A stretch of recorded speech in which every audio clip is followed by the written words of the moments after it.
Well, guys, it has been a while, and welcome back to the PulsarFire Paddock Podcast.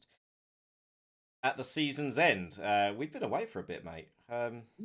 I kind of could be considered to be slacking, if only this was a paid job. Who knew? Um, but yeah, wow, we're already at the season's end of 2021. Where has the year gone? Scarily Christmas in 2 weeks ish. Yeah. Uh, mate, and what an end to this Formula One season that we have been witness to. Some for the good reasons, some for the wrong reasons, which we're going to go into, no doubt. Um, but yeah, um, welcome back. Yeah. Welcome back. Yeah. Apologies for the lengthy absence. I think the problem is real life gets in the way. You know, we're both busy professionals with busy lives. And on my side, obviously, there's three small children to consider as well. Mm, So yes, real well, life does tend to get in the way. But we do think next year, if we keep this up for the 2022 season, we do think things could be a bit more yeah, regular.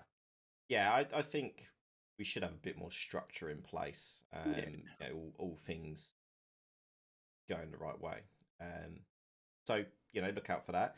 Also, other news, got a website that's on the way as well, Mm. which we'll go into more detail as and when that's all finalised, but there is one on the way. It's looking all right so far.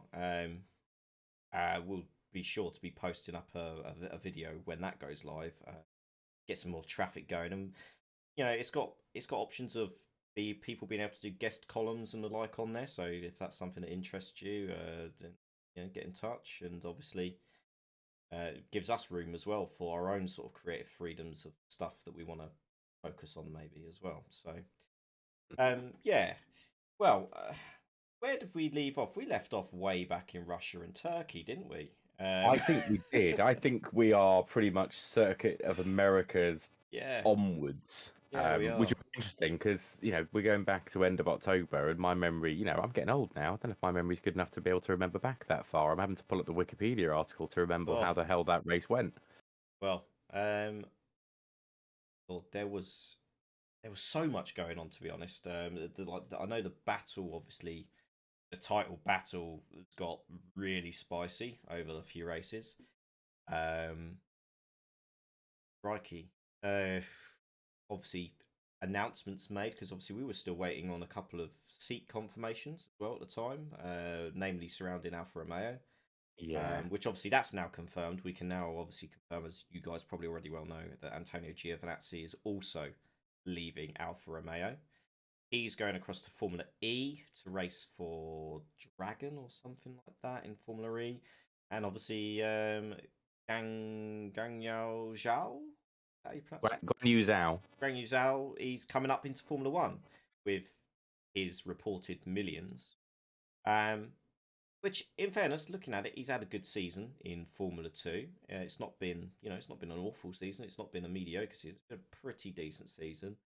But obviously, it leaves Oscar Piastri then, the champion, out in the cold for a year. And from his social media posts, he's actually got nothing planned to race in next year. He is just going to be focusing on simulator driving for Alpine. Of course, he's replacing Daniel Kvyat as the simulator driver there. But I've got to say, on the subject of Alpine, I've been impressed with them this latter part of the season as well. They've picked up a nice tidy amount of points and a podium. Mm. Um, Yeah, they have. oh, I mean, I can only assume that Piastri is looking long term at the seat that presumably Fernando Alonso is going to vacate yeah, in a couple of years' time, which would or in a year's time, which would make sense. I yeah, did see earlier Piastri tweeted that he is now a triple back-to-back champion as well. he is Formula Renault Euro Cup winner. Then the Formula 3 winner, and then the Formula 2 champion. So, I mean, that's not bad going if you're a junior driver. Not bad. Yeah, I mean, his stock is increased exponentially. Mm. I'll be interested to see him get behind the wheel of a Formula 1 car. I'm kind of looking forward to seeing that at some point. Yeah. I'm hoping to see him involved in some free practice sessions over the next year or so, sort of integrate him a bit more. I think, is he not also taking part in the junior tests that are just around the corner as well? I'm pretty sure It some of those coming probably up. will be. They normally do junior tests straight Mm, after the Abu Dhabi Grand Prix, don't they? So it would make sense. yes. So yeah, Turkey. Yeah, it was Kota, wasn't it? Was the next Grand Prix? Yeah, we might need to just give these a bit of a whistle stop tour because Yeah. Kota was so long ago. I don't really remember a great deal about it. I was just No. looking at the results and things are sort of what you expect. Max first, Lewis second, Sergio third, Valtteri fourth, and then it's the best of the rest. Two Ferraris line astern, two McLarens line astern, two Alpha Tauris line Yeah. astern. It sort of ran its course as you It expected it would. it has, with the sort of freak podium for Alonso. That was kind of that was at Qatar, wasn't it? Losail circuit, which, yeah, good to see the wily old dog still got it. Um, I Yeah, want I to mean the talk. Qatar Grand Yeah, Prix was sort of it, it was marred by some robust overtaking, some really stupid track limit mm, regulations, and ultimately lots of punctures and slow yeah, punctures because of track regulations and the curbs. and the curbs. Yeah, which the curbs. Let's talk about curbs because there's two races in particular now. Obviously, we had Qatar where there was issues. And then we came to Saudi Arabia at the Jeddah circuit. Now, I want to talk about the Jeddah circuit because, Do we have to? I think we need to. Oh, we need to talk about the race. Yeah, Yeah. the race, all kinds of aspects of it, really, because there was concerns raised for the race saying that if anyone has an accident, we're going to be going around that corner completely unsighted into the back of it. And lo and behold, what happens? Little old Nikita Mazepin straight in the back of George Russell. Can't see what the hell's going on. It's just high walls, blind corners, fast and flowing. Don't get me wrong, it's an aggressive circuit, and I'm sure it's great to drive aggressively over a course of a lap. Mm. But when you're in a race and you're trying to make up positions, that I feel is where this track comes unstuck. And George Russell was very vocal about it. He said the track needs to be changed Mm. next year dramatically, as it's just too dangerous. I agree. I actually do I agree with do. him. Yeah. Yeah, I'm with him 100%. I mean, I'm not a fan of street circuits. I understand why Monaco has to stay on the calendar, and yes, there's an argument that Montreal, the Gilles Villeneuve circuit, although I don't think it's called that anymore, is a street circuit. But things like Macau is a great example. Mm. Every week, it seems this year, I've seen a funny video online of the clusterfuck that is Macau because one person's had an accident, has ended up broadside across the track, and every car has piled into them, and it's just Yep. caused a massive wreck. You can't have that sort of stuff. But these sort of Mm. circuits are, let's call a spade a spade. They are becoming Formula E circuits. Yes. Formula E really pushed us into driving in city centres because of carbon neutral and Yeah. no emissions, etc. To the point where in Britain they did the Earl's Court Formula E They race, where did. half of it was inside Earl's Court Yeah. Arena. Fair play to them if that's the spectacle they want to go for. It doesn't interest me in the slightest, but crack on, fill your boots. Exactly. It's not what Formula One's around. You No. don't drive a Formula One car at 200 miles an hour on a street circuit with walls each side because not if, when something goes wrong, there's no runoff, there's no opportunity to save it. And we saw that a few times on that weekend. Yeah, we did. We did. I mean, there was a few instances. Practice and qualifying. Leclerc was a notable one, straight off in the Mm. wall. And then in the race, we had Mick Schumacher. Crikey, who else did we have? We had a number of them in the end that were caught up in all kinds of, yeah, just shenanigans. And some of it in some places wasn't helped by those really aggressive curbs that they've put down, where they just drop off a cliff one side. And I get that they're trying to stop people going out of track limits. I get that. But when you start risking the fact that if you hook your wheels over that and it rips apart the floor and spears you off into a wall, is that going too far? And I think, again, they've kind of overstepped the mark on that as well. Yeah. And of course, weirdly, a track that is all walls and is flat out, we still then get the odd corner, which can be exploited for track limits anyway, as we Yeah. saw with Max Verstappen and Lewis Hamilton going at it. Obviously, Max started the race straight across at turn one. Oh, I'll see you later. I'll go across there. And then the restarts. Yeah, it was just open to exploitation because it's such an awkward, janky corner that you can't really fulfill the rule obligation of rejoin the track safely because where's safe? Where is safe coming out of that? But needless to say, I think he flouted that rule quite a lot there, where he just put down and went. Of course, there was another controversial incident with Max and Lewis in that race, obviously involving this whole spiel about who should be in front of the other, and who should be told to let someone by. I can't help but feel, and correct me if I'm wrong, that if we had Charlie Whiting, we wouldn't have had that situation because whenever you look back at the old footage, Charlie would have a discussion with the offending driver. He would then have a discussion with the team that is the victim, so to speak. He would advise the victim driver of his decision first. He would go to the victim driver and state, be prepared, I'm going to tell the driver in front to allow you through, so be prepared to go past. And then he would go and tell the offending driver, right, you need to back off, you need to let this other guy through. For some unknown reason, Massey, if you watch the race back, he informs Max Verstappen first and then informs Mercedes. But in this delay, because you can only have one conversation at a time, in this delay, Red Bull have gone straight onto there and gone, right, Verstappen, yeah, let Hamilton go. Just before the DRS zone. Obviously, you know, Hamilton's coming up at a rate of knots behind, and suddenly Max is slowing, and he's like, well, what the fuck is going on?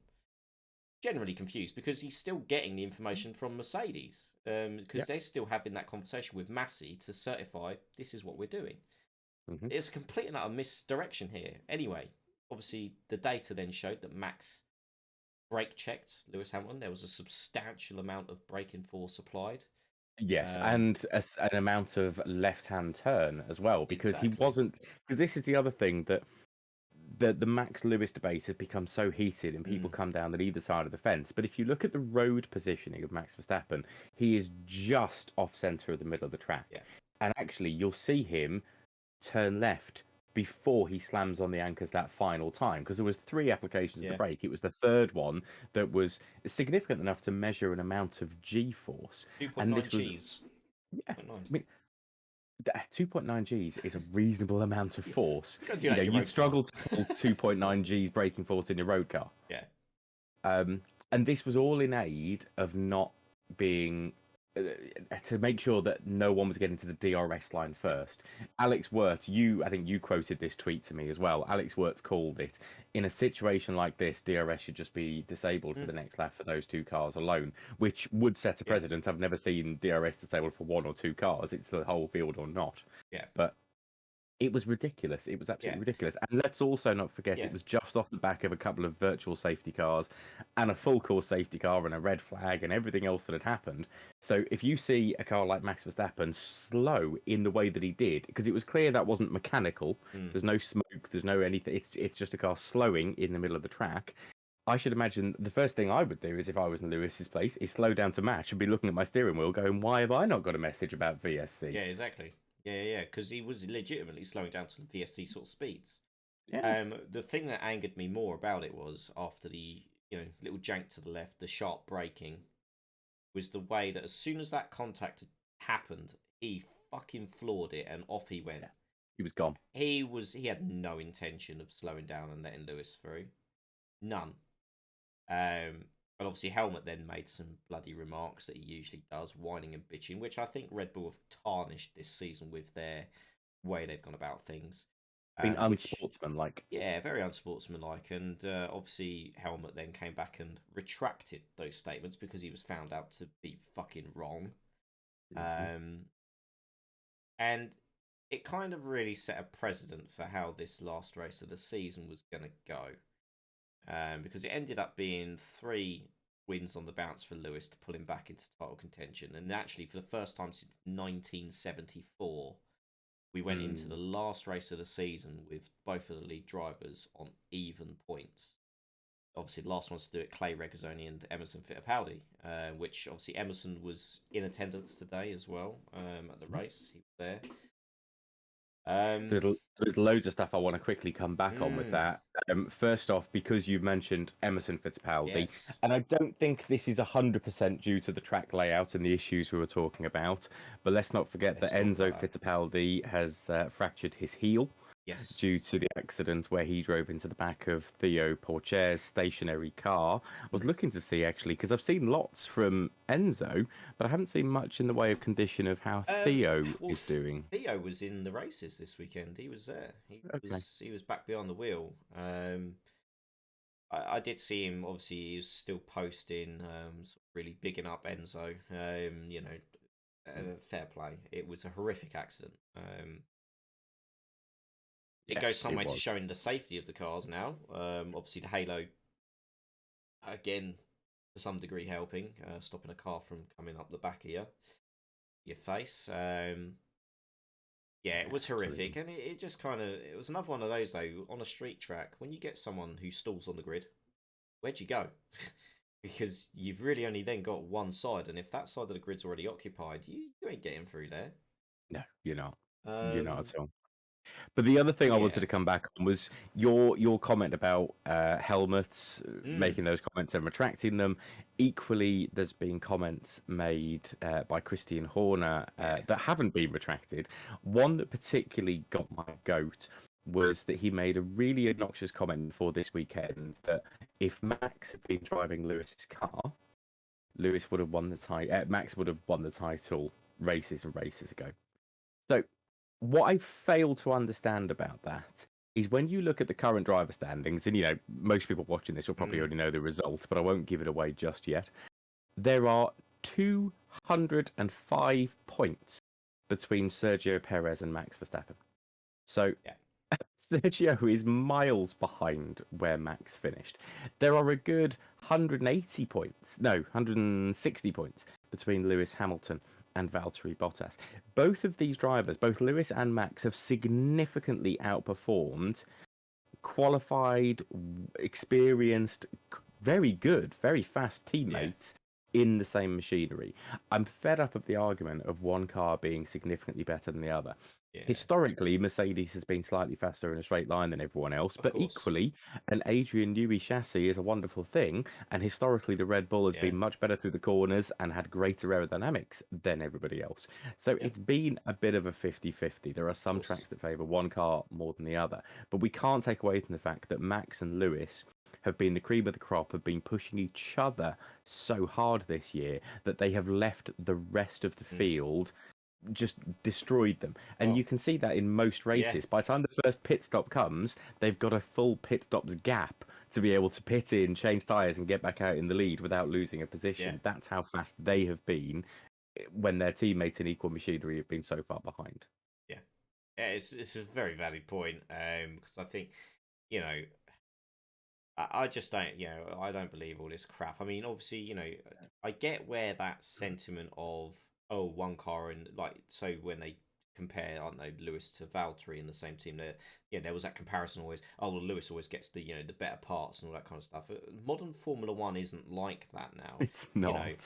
That was a thing that predominantly, if you think back to Michael Schumacher, Rubens Barrichello era, where Schumacher would get preference on the new parts compared to Barrichello. That was a thing, because back then the development race was a hell of a lot more influential than it is now, because now it's more regulated and you can't get away with doing all that shit.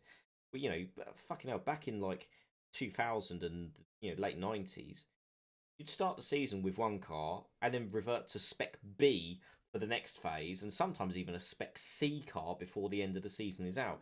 You're basically driving 3 different cars, and that's not the case anymore. Now they're regulated with such a degree that you might occasionally get a new front wing over a teammate, but it's never like like they say, it's never like that kind of shit. So I don't believe in all that bullshit. No, I Um, don't either. The days of preferential treatment are largely yeah, gone. There's some budgetary concerns. of So, course. I know Haas made Oh, complaints about one person getting a chassis, one person not, but yeah. let's talk about that later. Oh, yeah. Um, if you go back to the fact when the times when Formula One teams could test throughout the season and have development throughout the season, but even more so, the telling factor for me was back in the day when they had the T car. Yes. So and we saw this at Mm, Brands Hatch and places where Nigel Mansell was involved in a massive wreck and the car was destroyed and he ran back to the pits and got in the T car. But it was also very common that you'd go back to get in the T car and find that it was set up for the team's number one things. driver. Yeah. Rubens and Eddie Irvine had this loads where they would go back Hmm. to the pits and find that the car was set up for Michael Schumacher. Yeah. And they'd have to adapt because there was no time to Exactly. change it Yeah. around. They ain't going to be changing pedal placements and all that kind of stuff in that time. It is a case of, mate, you have to get in and deal with it.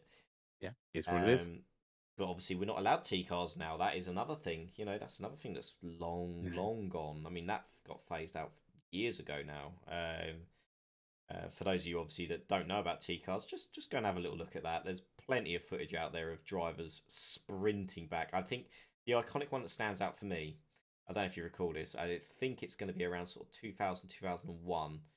I know who you're going to say. 2001, Monaco, and there was the 5 drivers jogging down the harbour front. Olivier Panis was one of them, and then there's a whole raft of other drivers, and they're all running back to the pits to get in the T card. Obviously, one of the teams had both drivers out, and it was the case of, well, the car's set up for him this weekend, so he's getting in it, and it's just absolutely mental that we were even in that situation those days.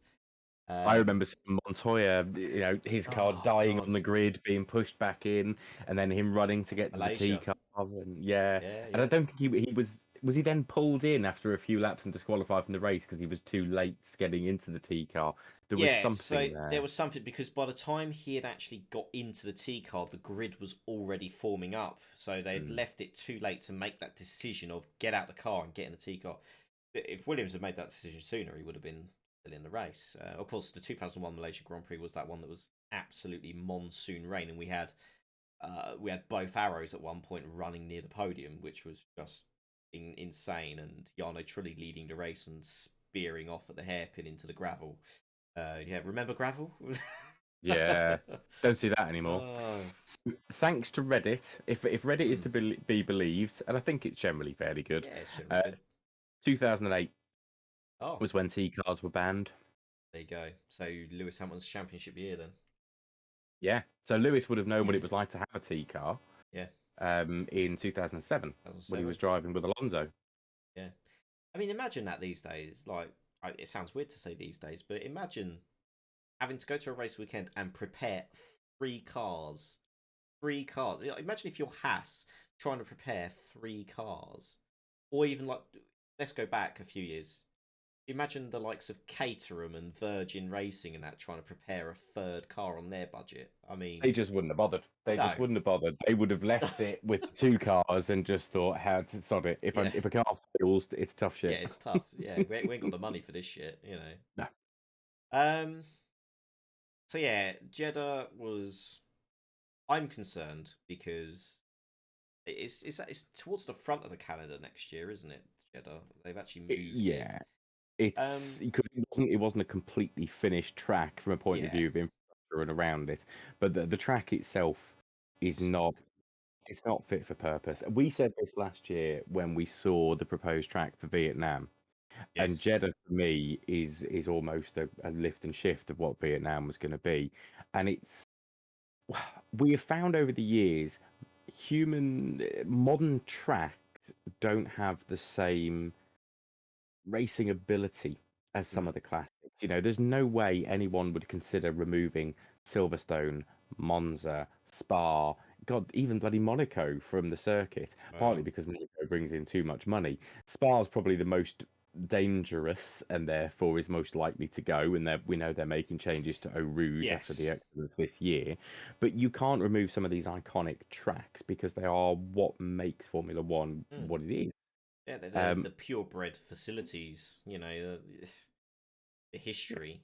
I mean, Christ, God forbid. Imagine them removing Monza off of the calendar. I mean, Tifosi would go mental over that. Well, I mean, obviously, I don't want to get away from Jeddah too much yet because we do need to talk about the massive foul ups that the FIA made. But I want to talk about one of the greatest tracks for racing and one of the tracks that delivered the best this year, which we haven't talked about yet, which is Brazil. Yes, Brazil was that was good. Sao Paulo was mega. Yeah, Uh, that was something else. But I mean, one of the things, I mean, Sao Paulo, there was plenty of action, plenty of overtaking. It's a fast, high-paced lap at the best of times. It did contain a sprint race this time did. round, which I'm not a particular fan of. I don't really see the appeal. But what it did give was after penalty after penalty after penalty that Lewis was given for their 0.02 mil of a gap in their rear wing, which is just ridiculous.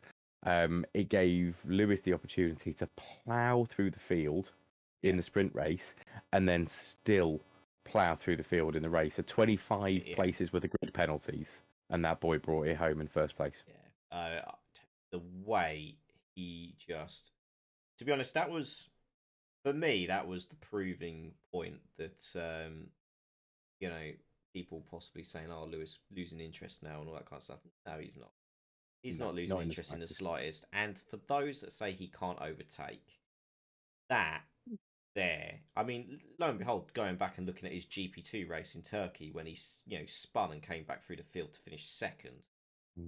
To do it in a Formula One race with supposedly the top 20 drivers in the world that are all there together, to do that in amongst all of those guys and come through in the sprint race from last to fifth, and then in the main race, obviously from fifth to first, and in such a way that, despite Verstappen running him off the bloody track, and still wins it by over 10 seconds. I mean, for Christ's sake, man, like the guy was absolutely on fire that weekend. Absolutely on fire. He absolutely was. He was driving out of his skin. It was an absolutely superb performance. And of course, there's two great talking points from Brazil that we need to touch on. I'll start with my favourite of the two, which is Sebastian Vettel parking up behind Lewis's car in Parc Ferme and saying, "I'm going to go and touch his rear wing," and then being told, "Oh, don't do that, Seb. Very expensive." Yeah, no, you're right. I'll touch the front wing. Maybe that's only 25 grand. Yeah, I'd say it. And that was another little highlight for me with Vettel this year. He's kind of just he's just himself now. He's not that playboy, all out wannabe Red Bull superstar. He's relaxed. He's relaxed. He's enjoying just being a Formula One driver. And do you know what? I'm going to be really clear here. Do you know what did it for me? Go on. It was Seb being teammates with Kimi. Kimi's rubbed off on him. That's what did it. Yeah. Do you know what? And actually, you're probably right, because from then he's changed. He has been a completely different person. I don't know, maybe he went on a few nights out with Kimi and he just sort of showed him the ropes a bit, a bit Finnish style. What? Yeah, you're right. Yeah, no, that's good. Seb is now the father of the grid, really. I know we've got Alonso there, but he's not the father figure, He's not. Alonso's always been very much out for himself a little bit. I sort of, I've run hot and cold with Fernando over the years. I respect him as a driver, but some of his actions are not what are in keeping with my morals or my values. Yeah, I mean, the thing that did make me chuckle a little bit was the press headlines after Alonso obviously got that podium. I mean, part of that was down to luck, obviously. He wasn't. Yeah, wasn't legitimately the third fastest car on track, if I remember. No way. But he finishes on the fucking podium anyway. And then the press come out with all this bullshit about, oh well, if Alpine make a good car next year, Alonso's going in for his third world championship. And I'm thinking, where the fuck? Like, he's had one podium finish on his return. Ocon won a race. Yeah. I know the circumstances and all that were fucking all over the place that race, but his teammate's a race winner in that car. He's not. You would have put it down for Alonso to be the driver in that position, not Ocon. But Would. Well, I'm just mm, actually having a quick look to see. Oh, in fairness, Alonso did finish above Ocon he in the did. end of the Yeah, he year did. standings, Yeah, but not by much. Alonso's 10th, Ocon's 11th. There's yeah. not much in it. No, exactly. Yeah, it's not like a massive difference. He hasn't like completely wiped the floor with him. No, he's not done what Gasly's done to Tsunoda. Right. I mean, that said though, very weirdly, Sonoda started the season really well with his first Yeah, race in the points and ended it with a fourth place finish. yeah, he did. He did. He was on the pace all weekend. It really, he's your typical. I don't want to say it, but he's your typical sort of. I don't want to say he's a Taki Inui. Yes, you do. That's exactly what you I want to say. I want to say he's like a Yukio Katayama, has flashes of pace, but then disappears into the absolute mire of the midfield for the rest of the season, and spins off frequently and crashes frequently. Yeah. I don't know. Maybe we'll see a bit better next season. I don't know. I'm not convinced with Yuki. It has to be said. No, I had high hopes. I thought he started really well and things were looking promising. And then, yeah, he just went missing Yeah, throughout parts of the mid-season. yeah, But the thing is, when you have a teammate, I mean, what's Pierre Gasly? He's had 7th, 10th, 10th, 6th, 3rd, 7th, 9th, 5th, 6th, 4th. These are all in a row. yeah, And he qualifies P4 week in, week out anyway. yeah, So when you've got a teammate who's doing that on the regular, you should be there or thereabouts with your car.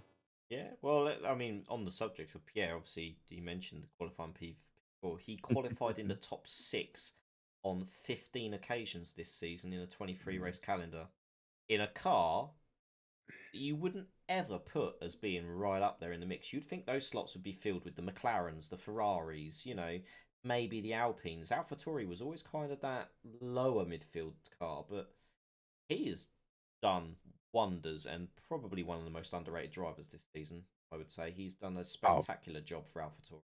one of the most underrated drivers most seasons, in fairness. But yeah, no, I absolutely agree. But come Um, on, let's circle back. We haven't talked about the mm, big the incidents in big Brazil yet. assuming you're going in for the running off of the track incident. Oh no, I was talking about Fernando Alonso pulling out a deck chair from 4 years ago. Of course, I'm talking about the running off the track incident. Come on, you Oh you know man, you know what my opinion is on this. What's your opinion on it? uh, you can't drive someone off a track. In what world? In what world was that acceptable Yeah. and goes unpunished? I'm sorry. In the days of Charlie, we've said this many times on this channel, and we will continue to say it because, as far as I'm concerned, Charlie Whiting was God, and frankly, we would not have seen that. It would have been a fucking slam dunk penalty. It Slam probably dunk. would have been a drive-through Yeah. because what if that had been gravel? Yeah. We Well, talked about yeah. this a few times. If that was Yeah. gravel rather than Um, runoff, well, for here's the thing me, for and you. I well, think if that was gravel, he would have turned into the bloody corner. That's what I yeah, think. 100%.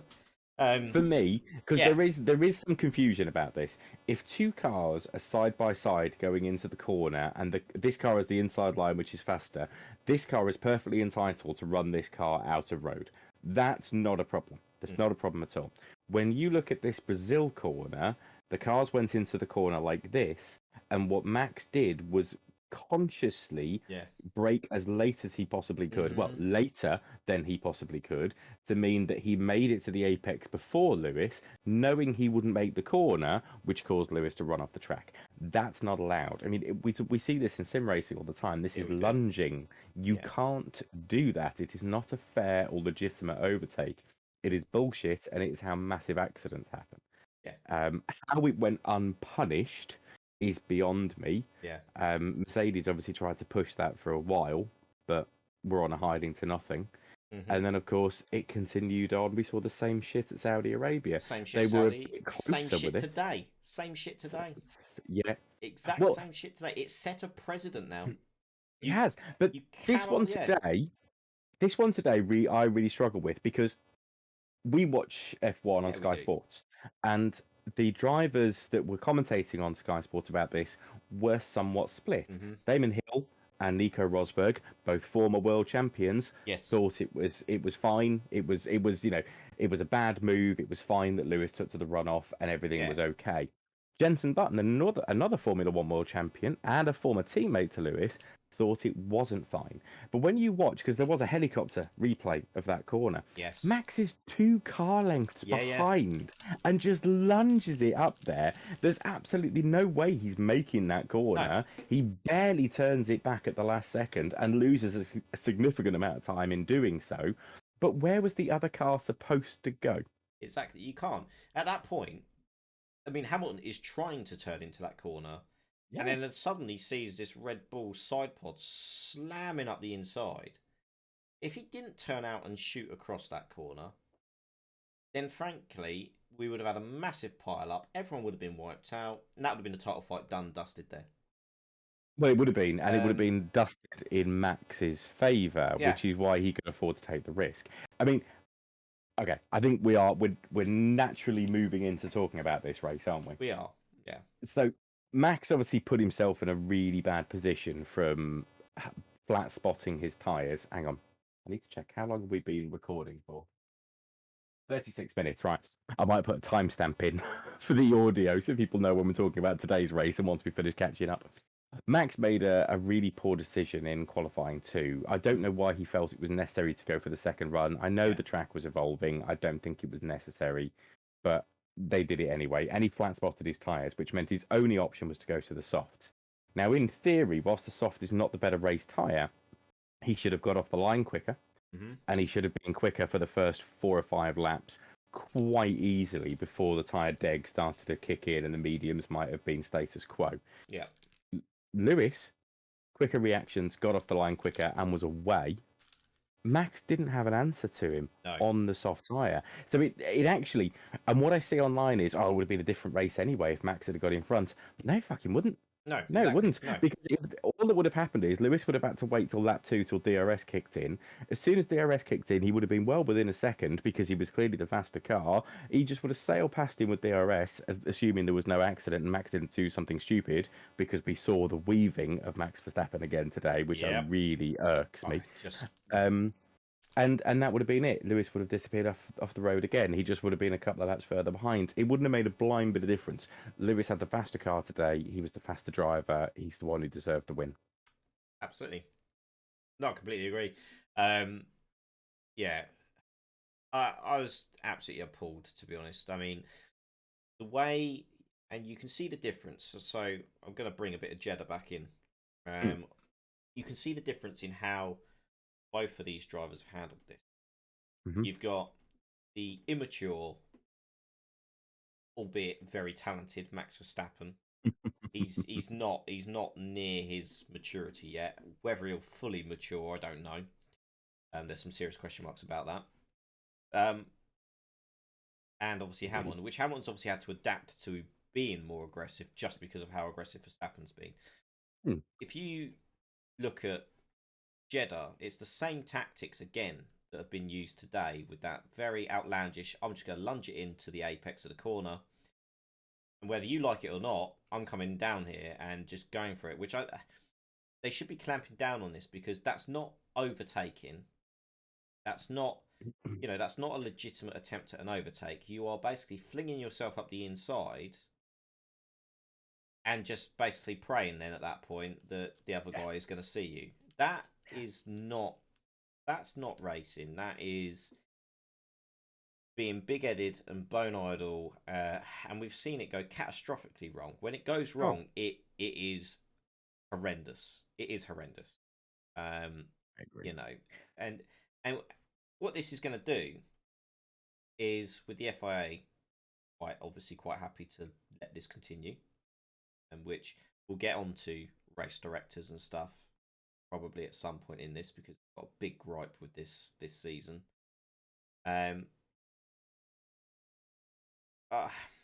Where do I go with it? I mean, because it's just like all it's going to do is it has set a precedent because we've now seen it happen repeatedly since Brazil. It's just been a steady chunk.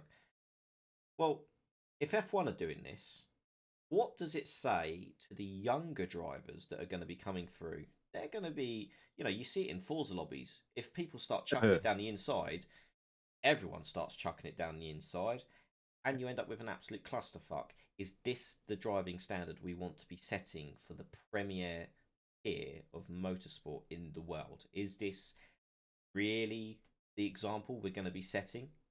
Because if it is, we are going to see some horrendous accidents coming up in a few years. And frankly, I don't know about you, but I don't tune in to watch Formula One to see cars spearing into each other because, Max lunged up the inside, so I thought I'd do it. It's. Yeah, and let's not forget, Max has been chastised, told off, Mm. given penalty points for his overtakes and his defence on a number of occasions. The rules are you may make one move to defend your position and then return to the racing line. We've seen Max on 3 occasions I can think of be reprimanded by the stewards or given penalties for making more than one move. He's been told off for weaving. Yep. He's been told off for moving to defend in the braking zone or cutting across people in the braking zone. And similarly, his attack is the same. Now, originally, I always thought this was really exciting for Max Verstappen because he brought a different element. He was going to go for it and, he was gung-ho. Yeah. And, the contradiction in me is I was a big Senna fan back in the day, and Senna could be a bit like this. Senna would show you a wheel, and if you didn't jump out the way, you'd have an accident. Yeah. But if you did jump out the way, he'd know next time he's got you. So there are lines here. But for me, 2 cars, coming up side by side or alongside each other or nose to tail is one thing to make that last minute dive at the last second. To be 2 or 3 cars behind, and be going for it in a way that there's absolutely no possibility that you're going to make the corner yourself. That's getting your elbows out, your fists out, your legs out, and pushing someone out the way. This is not a demolition derby. These are not bumper cars. This is racing. Yeah. And those are the 2 differences for me. If this was NASCAR, not a problem. Show them a door. Hell, if it was touring cars. But touring cars have cut down on this. We're going a bit off topic here, but back in the day, it used to be a perfectly legitimate tactic in touring cars to help yourself to some of the cars in front's brakes and push them, and then that creates the door for you to go up the inside. We saw this all the way throughout the Super Touring era. It happened everywhere. It's no longer allowed. It's actually in the rules that you can no longer do this. And if you do, you must give the place back because it's not fair, legitimate racing. Yeah. And in Formula One, it's even worse because these cars are doing 200 miles an hour. They can flip. They are fragile. And as we've seen in the past, we are hoping next year's regulations will change this dramatically.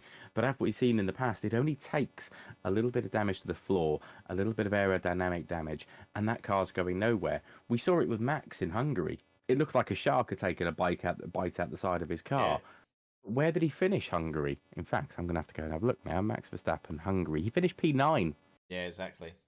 The only race that he was classified lower than was Azerbaijan, where he was classified as 18th. In fairness, he crashed out of Azerbaijan. Yeah. So he actually didn't finish. He just did enough laps to be classified as finishing. So Hungary was his lowest finishing position all year. And that was entirely down to aerodynamic damage to the car. You can't do that. It just ruins the whole race. Yeah, exactly. I think Michael Massey, who is the race director, for those of you that don't know, Michael Massey obviously took over the helm with Charlie Whiting's untimely, passing away on the eve of the Australian Grand Prix a couple of years ago now. Yeah, it was. Michael Massey has set himself an awful precedent. So initially, there was a lot of praise that he was letting races get on with it and that kind of stuff. However, that kind of lax approach now has really sort of come back to, in my opinion, firmly bite him in the arse, because now he's too wishy-washy with decision making, in my opinion. There's no clear cut, right, this is it, give the position back. No ifs or buts, give the position back, do it now, or you're getting a penalty. End of discussion. There was none of that.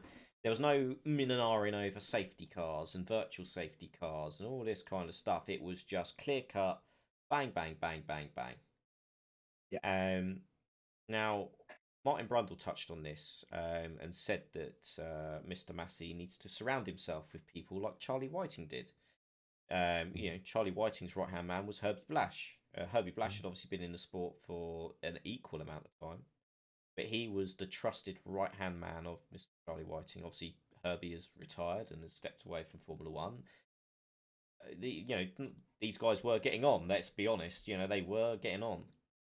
But Michael Massey is coming in and he's trying to keep everyone happy. Now, frankly, as a race director, your job isn't to make everyone happy. Not in the slightest. Your job is to enforce rules and regulations that are clearly set out by the organising body, in this instance, the FIA.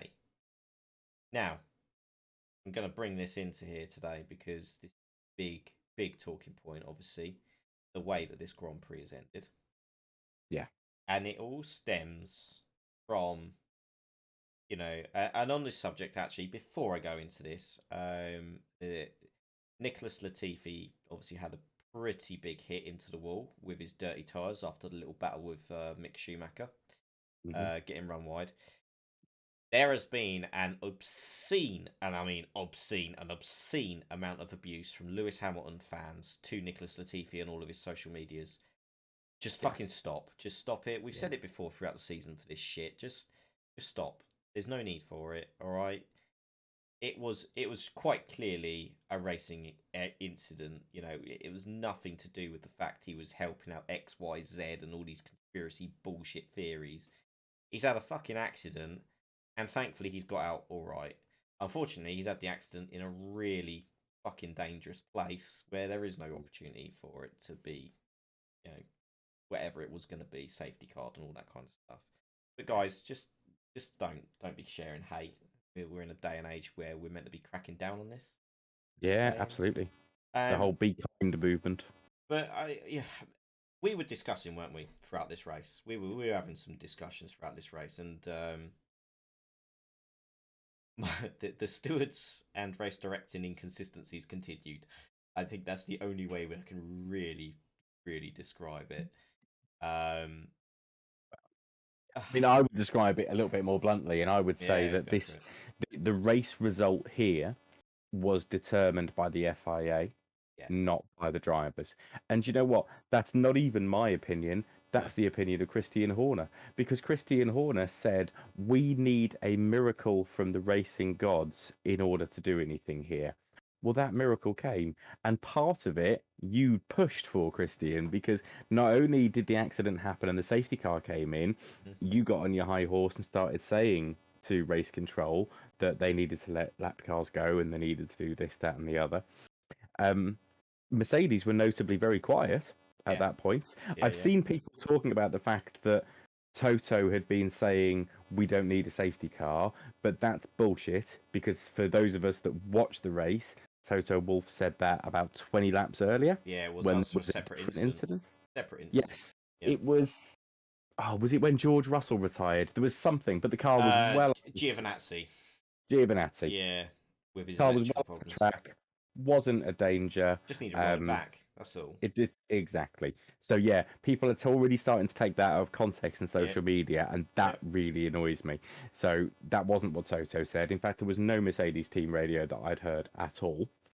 But then, let's call a spade a spade. The rules say, and this is what Mercedes' argument has been as well, the rules say that lapped cars may overtake or may not overtake is a race control decision. One or the other. Yes. He did say that race cars lapped cars could not overtake. Fine, that was the call he made. He was challenged by Red Bull on that, and he backed down and said that lapped cars could overtake. But he only allowed the 5 cars between Lewis and Max to overtake, not everyone else behind them. The rule also states that once lap cars have overtaken, the safety car will follow into the pits the following lap, not the same lap, because that gives the lapped cars and slower car traffic enough time to get round the clear circuit and catch up with the back of the train. That's the whole idea behind this, so that you're not, as the lead car, running back into this lap traffic again in a second's time. Neither of those rules were followed, and from what I understand about the post-race investigation, the FIA agree that those rules were not followed, but that the only option would be to revert to one lap before the race had ended. And because of that, they won't maintain the race distance, therefore, they won't retrospectively change the result. Now, and I'm being really clear here. I know I'm ranting a bit and you're sitting quietly, Steve, No, but that's right. I need to get this off my chest. I'm being really clear here. I don't want the race result changed. No. The race has been run, the race is done. It shouldn't have. It's left a really sour taste, and that's not the way it should have been decided. But I am not a big fan in changing the race result after the race has happened. Partly because part of the excitement of winning winning a world championship is that bit in the car, getting out the car, jumping, celebrating, being on the podium, getting that by letter in the post in a week's time. That's not as exciting. I No. wouldn't want that. No. So I don't want the race result changed. The race result shouldn't be changed. But the FIA needs to, on record, officially put their hands up and go, do you know what? It was us. We fucked this up. And their other option here, there's two other options that have been expressed to me, which I thought actually would have been a much better way to do this. They could have red flagged it. Yeah. The accident was bad enough. It was across the whole track. It was right on the racing line. They could have red flagged it, allowed everyone to change tyres in the pit lane and restart, and then they could have had 3 laps to slug it out between them. I think we all would have wanted to see that, a 3-lap showdown. And actually, that would have been great for your ratings as well, which is what this is all about at the moment.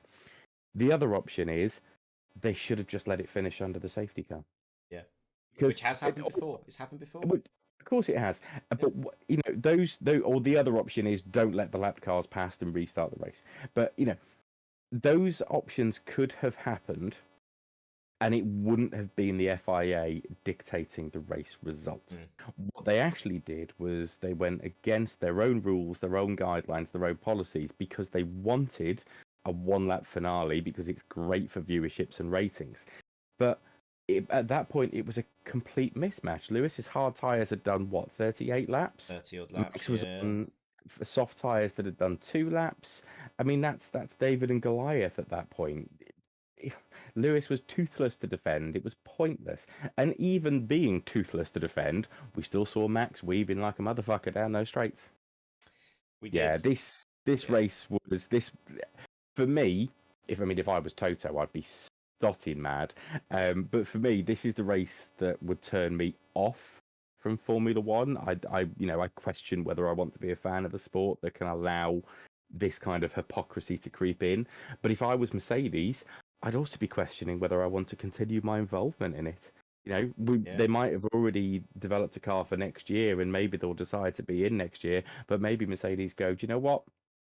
I think if this is the way you want to run your organization and want to run your sport, it is not something we want to be a part of. And that would be a huge loss to the sport. Not because they are the biggest team going, not because it's one less car on the grid, but because they provide engines to nearly 50% of the grid. Yeah, if Formula One lost that, it would be an absolute game changer. But no, I completely agree. We're in the situation where we are now. Max Verstappen is a Formula One world champion.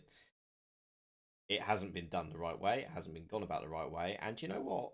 If I was in Verstappen's position, this championship victory would actually, to me personally, feel quite hollow.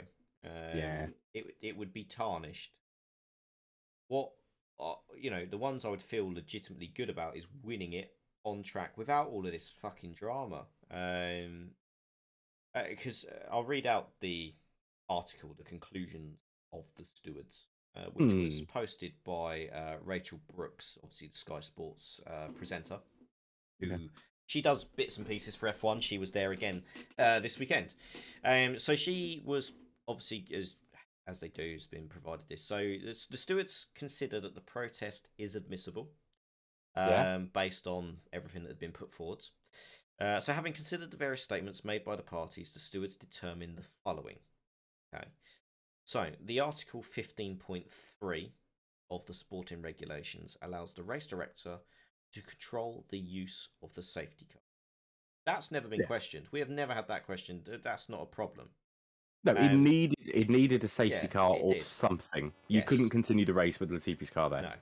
No, because if someone had ploughed into him while he's trying to get out the car, God forbid, you know.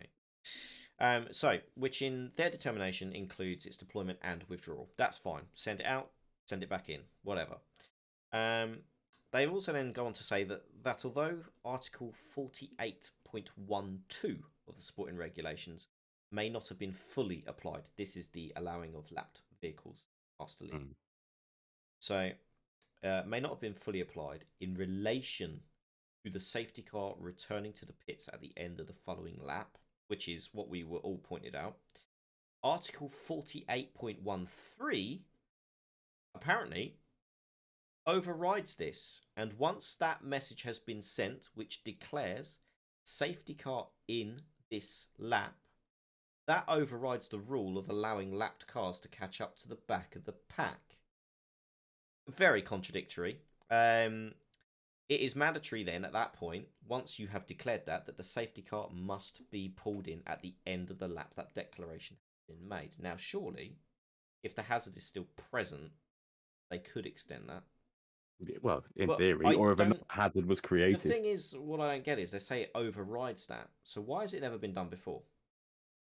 We've had plenty of opportunities before where lap cars have been let through. All of them have been let through, but we haven't just immediately gone, right, we're going racing again now. We've always waited that extra full lap, which is what the rule states. There must be a following lap that allows them to catch up. The stewards then end this by saying that notwithstanding Mercedes' request that the stewards remediate the matter by changing the classification to reflect the positions at the end of the penultimate lap before this decision had been taken. This, the stewards believe, is effectively shortening the race in retrospect and hence do not believe it is appropriate. But they do agree. The evidence is all there. The evidence is fully there to be agreed with. Now, they do say that in here, then they say, obviously, the speech about accordingly the protest is dismissed on that basis.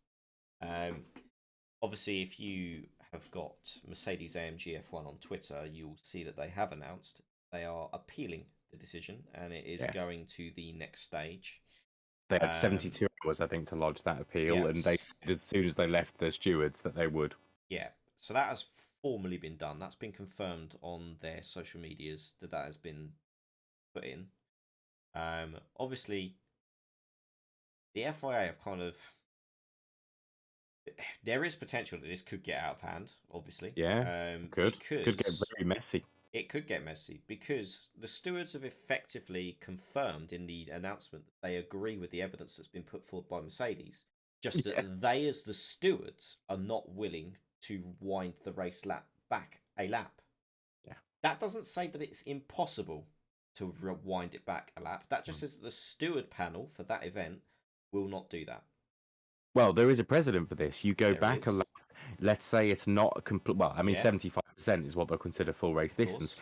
But half points can be awarded for less than that, and they roll back, which would still be enough to give Lewis the title in that respect. Yes, now, I'm going to reiterate. I don't want to see that happen. No, I don't want to see it changed because the fallout from it is going to be horrific for a start. Yeah. But this is what Mercedes are pressing for, rightly or wrongly. Now, whether they'll feel about it differently when they wake up the next morning and they have their boardroom discussions and all of that kind of stuff, whatever. Yeah, at this stage, the appeal is lodged. Yeah. If the appeal body, which will have the power, they will have the power to make the final decision on this. If they decide, well, you've agreed with the evidence, so the only thing we can legitimately do for a fair result is wind it back a lap, they have the power to do that. And this could get very messy then, because then we're going to see another appeal from Red Bull, which then this is going to get drawn out into a massive sporting court of whatever it is. Not arbitration. Well, I mean, it could be bordering on bringing the sport into disrepute. Yeah, could do. Let's be real about it. And the implications of that for Formula One would be horrific. What concerns me is in their official announcement, the stewards have agreed with the evidence, but then said, "Well, there's nothing we can do about it." Which, if you're appealing that, that adds more grounds to your appeal. In essence, if you're the team appealing, I would say so. I'm not looking forward to seeing the fallout from this. And then also, what does that mean then for stewards going forwards? Because are you saying then that these stewards are incapable of stewarding a race event? Is that what we're saying? Is that where we're going with this? Are we saying the race director can't race direct? Which obviously we've got our opinions on. Yes, we do. But it opens up a can of worms. It really does. And It does. And Formula know, One is not alone in this. It's I was not. watching tweets roll in from former racing drivers of various disciplines, rally, touring cars, etc. It seemed to me to be 80% in favour of the FIA have fucked this up, and 20% saying, well, it is what it is. Max did a great job. But I've also seen, Gary Lineker, Alan Shearer, other footballers and stuff are saying this is not uncommon. We see exactly the same in football with VAR. The ability to make these quick, fast-paced decisions that change the way a game goes, and to still cock them up somehow. VAR's made a few high-profile cock-ups over the years. Still happens, but it does bring into question that the decisions being made in Formula One at the moment are being made too slowly, not necessarily following the letter of the law, and there has been huge inconsistency throughout the year. This all needs to change. I personally, and again, I'm just going to be really blunt and say it here, I think one of the things that should come out of this is that Massey should offer his resignation. Yes. I think he's shown since Sao Paulo, at the very least, to be incompetent and incapable of running a Formula One Grand Prix. And I'm not saying I could do a better job. I think I probably could. Well, I'm not saying I could. But he's clearly shown that he's not able to do it. He's not Charlie Whiting, God rest his soul. And I think we're saying that needs a complete shake-up, and that needs someone new at the helm. Massey's made some very snidey and snarky comments on the radio. He's also received a lot of snidey and snarky comments on the radio. And you know what? I really want that to stop. Whoever Jonathan is at Red Bull that gets on his high horse, and he needs to wind his neck in. Similarly, Toto's not always been the nicest on the radio, but Massey's also sniped back. That shit needs to stop. These are grown-ups, professional, leading their teams, and they need to act as the role models to everyone else that they are supposed to be, not as petulant teenagers in the school ground. That really displeases me a great deal. But no, we need a complete shake-up of how this system runs, because it doesn't work. No, it doesn't work, and it detracts from the events itself. And it detracts from the sport that we know and love, frankly. There's more things, obviously. We're not purposely berating Michael Massey. We're saying it as we see it. It's nothing against the guy. I'm sure that up until now he's done a tremendous job in everything he's done. Otherwise, he wouldn't have been appointed a race director. I'm sure he's a lovely guy. I'm sure he is. But it's not just these kinds of decisions that he hasn't cracked down on. There are other elements that he's failed to crack down on. And yet again, in the season finale, let's look at Jeddah. This stupid, godforsaken gentleman's fucking agreement of, we're all going to slow down, not overtake each other to do a qualifying lap. It's fucking dangerous. We've seen a lot of near misses with this, where we've got people flying in on an absolute flyer, coming across then a whole snake of cars that are all, no, I'm going first, no, I'm going first, no, I'm going first, and they're trying to back up to get enough space to do a qualifying run. He hasn't cracked down on that. He then advised at Jeddah between X turn and X turn, no overtaking.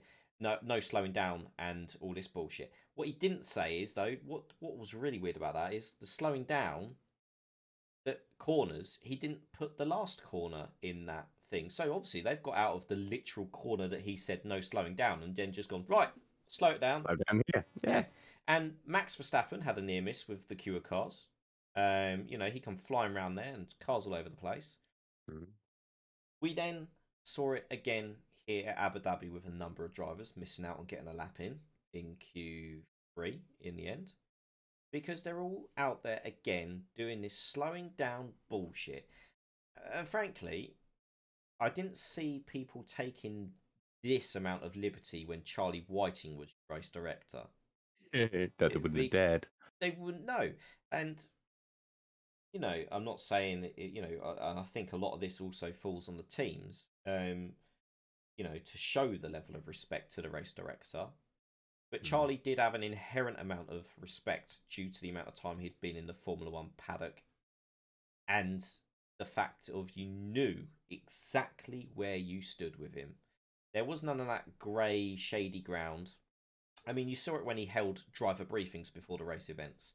They'd have the driver briefing, and you'd see it, and he'd be very clear about what's allowed, what's not allowed. He'd answer the driver's questions, but be very clear. No, I'm not going to allow that. This is how it's going to be. Michael Massey is kind of one of these guys that's kind of always open to discussion, all like, we can consider that. Yeah. We can look at that. We can work at it. And it's like, at the end of the day... You can be swayed, and you shouldn't be. You shouldn't be swayed. You should be very clear in the decisions that you are making for the racing purposes of the sport. You're not there to be anyone's friend. That's it. You're not there to be liked. No, of course you're not. And you know what? I won't actually mention names or organisations here, but I worked for an organisation that went through unprecedented growth and became a real big player, and were more than double the size of the business in 10 years in the time that I was working there. And it was largely down to the MD. The managing director of that company was divisive, but mainly because he was decisive. So rather than take every decision to a committee, he would go, that's the direction of travel. You either come and get in line with me and follow, or you can fuck off and jump ship. I don't care which it is, but that's the way we're going. And it really worked. The company is not doing so well now, and that is largely because that MD left, a new MD came in, and the entire thing was run by committee. Now, I'm not saying that that's the way to do things, because you're starting those arguments over, socialism and communism. And, let's not go there. Let's not go down that route. No. But having a real clear vision and someone who is decisive at the top of the tree to make those decisions and cannot be wavered is sometimes a good thing. And I feel that Massey hasn't been. So Charlie Whiting was more like that. Yes. His decision was final. Yeah. There was no more deciding, no more conversation going on with it. Massey's final decision could still, I might flip-flap a little bit about it. We saw it. We saw the change. Initially ruling no lap cars to overtake. And then in an instant, right, go, and racing. Yeah. Do you know what? The one that sticks in my mind, and I'm slightly going to stick up for Max here, is some bizarre decisions at Jeddah. So Max cocked up at turn one. I say cocked up. He might have done it on purpose. I don't know. It felt wrong. Yeah. It felt wrong. And then the race was red flagged again because of that terrible incident with George Russell, Mazepin, and there was it Perez? Yeah. Got stuck in the barrier as well. And Massey gave the opportunity to give that place back. Now, first off, that was worded wrong. Had that been Charlie Whiting, he said, listen, that incident at turn one, I am unhappy with, and I'm going to take that to the stewards. I'm going to give you the opportunity to tell me what you might choose to do about it before the stewards get involved. Yes. There are different ways to go about that. But they decided they would revert the cars. Massey also cocked it up because he said, I'm going to give you the chance to start P2. Yeah. Actually, what he meant was P3 because he'd forgotten Ocon and taken the lead. So, get your facts right. Little things like that caused an issue. But after Red Bull decided to revert and accept Massey's order, effectively, of going to P3 behind Lewis, they still gave him a 5-second penalty for that incident later in the race. Yeah. I don't understand that. Yeah. Don't get me wrong. They gave Max another retrospective penalty for the incident where he was slowing down and Lewis ended up hitting the back of him, and that was right. Yeah, that's and right. Neither of those penalties actually affected the race results. That was very fortunate because they were so far ahead. But you can't change positions back and then still retrospectively give a penalty as well. Because what are we doing here? Yeah, what's the point of swapping grid positions then? Yeah, you just wouldn't Yeah, bother. So the next time Massey comes on the radio and says, "I'm going to offer you the chance to give that back," no, I'll stick where I am, Massey, because you're going to give me a penalty for it anyway. So I might as well stay where I am and yeah, disappear out in front and see how it yeah. works out for You me. obviously didn't relay that to the stewards that was the agreement in place to avoid a penalty. Right, so fuck it. No, do you know what? Fuck off. Yeah, it was stupid. It was Massey's made some awful. massive cock ups. Yeah, he has. He has. It is awful. There's so many things that have angered me with how this season's played out. So many penalties get dished out as well that are just haven't set right, sat right at all. That it's just been one thing after another, and all these little things have amounted to what we've had now. Little things eventually add up into a big thing once Liberties are starting to. Once they see that, oh, he's given us an inch there. Oh, well, this is a competitive sport. They're going to take a fucking mile. Of course they are. Once you give them an inch and they see that they can get a performance gain out of something, hell, everyone's going to fucking do it. Hmm. Charles Leclerc was the one who warned, well, this has set a precedent now. This has set a precedent. And lo and behold, this is what we are now faced with. Yeah, It I don't needs know. it needs sorting, and it needs It sorting does. soon. And you know what? I'm going to be a real old fuddy duddy stick in the mud here and say that someone else's watch this wouldn't have happened on. Bernie Eccleston. Yeah. So Bernie, Yeah. as much as some people love him or hate him, he is again one of those decisive characters that had a clear vision for where Formula One wanted to go, and he dragged it by the bootstraps, kicking and screaming to get there. And he did a fantastic job He by did. all intents and purposes, because we're still talking about Formula One now, and there was a time where it nearly ended up in the weeds. Selling Formula One to Liberty Media obviously has been wonderful for Bernie. I'm not convinced it's wonderful for the sport. No. And we've Part already of had that, management changes with them. We've already had roles change. absolutely. Uh, So here's my analogy for this, and I'm sure a lot of people will completely disagree with me on this. I like a good, war documentary on the Discovery Channel or what have you. 10 years ago, they tell you the facts. Now it's become very Americanized, and at the end of the first half, when they go to adverts, they go, "And this could have changed the tide of the war. Come back in 15 minutes to find out if it did." Well, I don't fucking need to come back in 15 minutes to find out if it did. That's history. It was 70 yeah. years ago. I know how the war ended. Thanks very much. Yeah. This is what I see. Netflix. Oh, What's it called? Drive Drive to to Survive. Survive. Yes. Drive This to is the Survive. same sort of thing. As you know, I'm not a fan and I don't watch it. But I've watched a couple of episodes and I've watched the unnecessary drama that Mm-hmm. unfolds. And I sit there and think, I watched that race live. This drama was resolved in 37 seconds. Yeah. What's all this bullshit about? Yep. This is what Liberty Media are going to do to Formula One. They are going to Yeah. make it drama. They're going to want these last lap of the last race to decide the title sort of things, because that's what gets viewers. Yeah, but what it does is it attracts the neutral viewer, the stoic, passionate supporters of motor racing and Formula One that have been following it since they were 5 years old, same as you, I suspect. Yeah. Yeah. The ones who are going to go, this is shit. This is not what I Yeah. signed up for. I'm going to find something else to watch. Yeah. And they are hurting their true blooded fans Yes.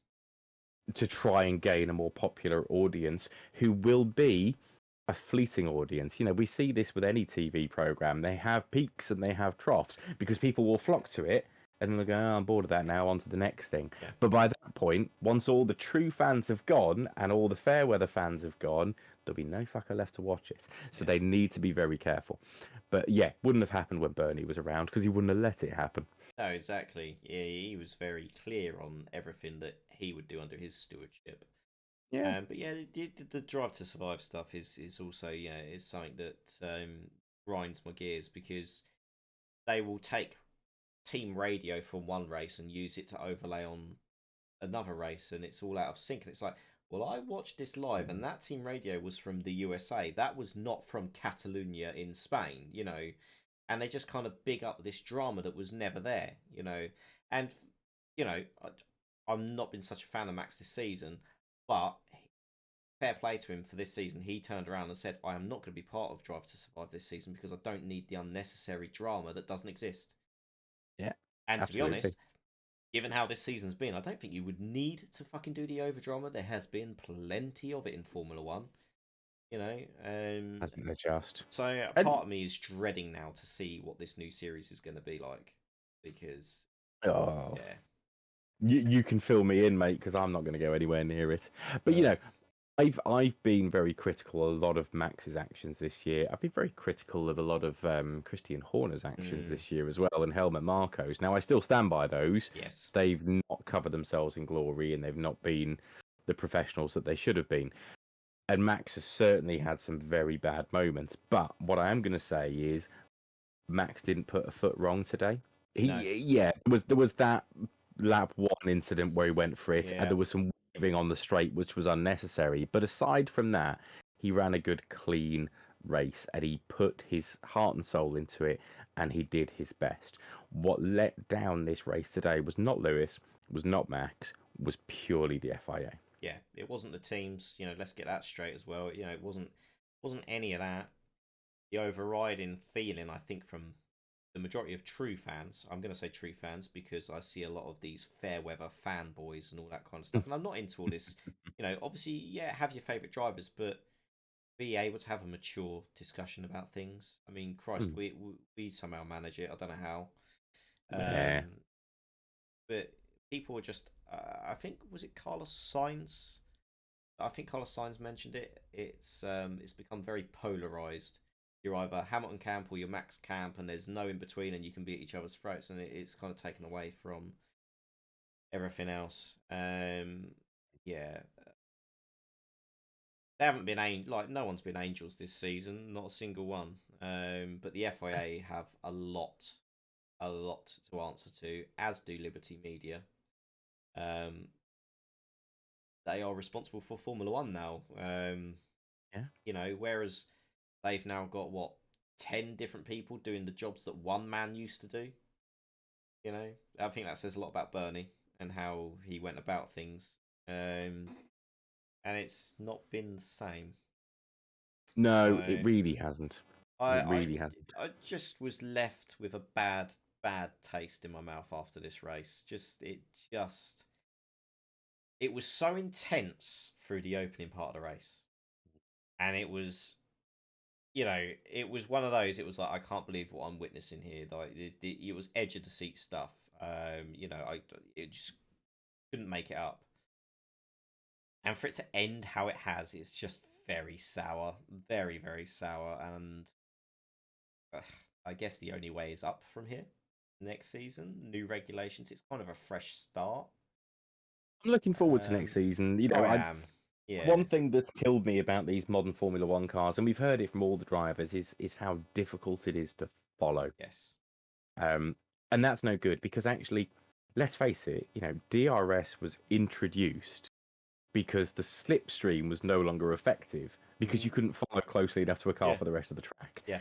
Something's wrong in your car design if that's the way things are.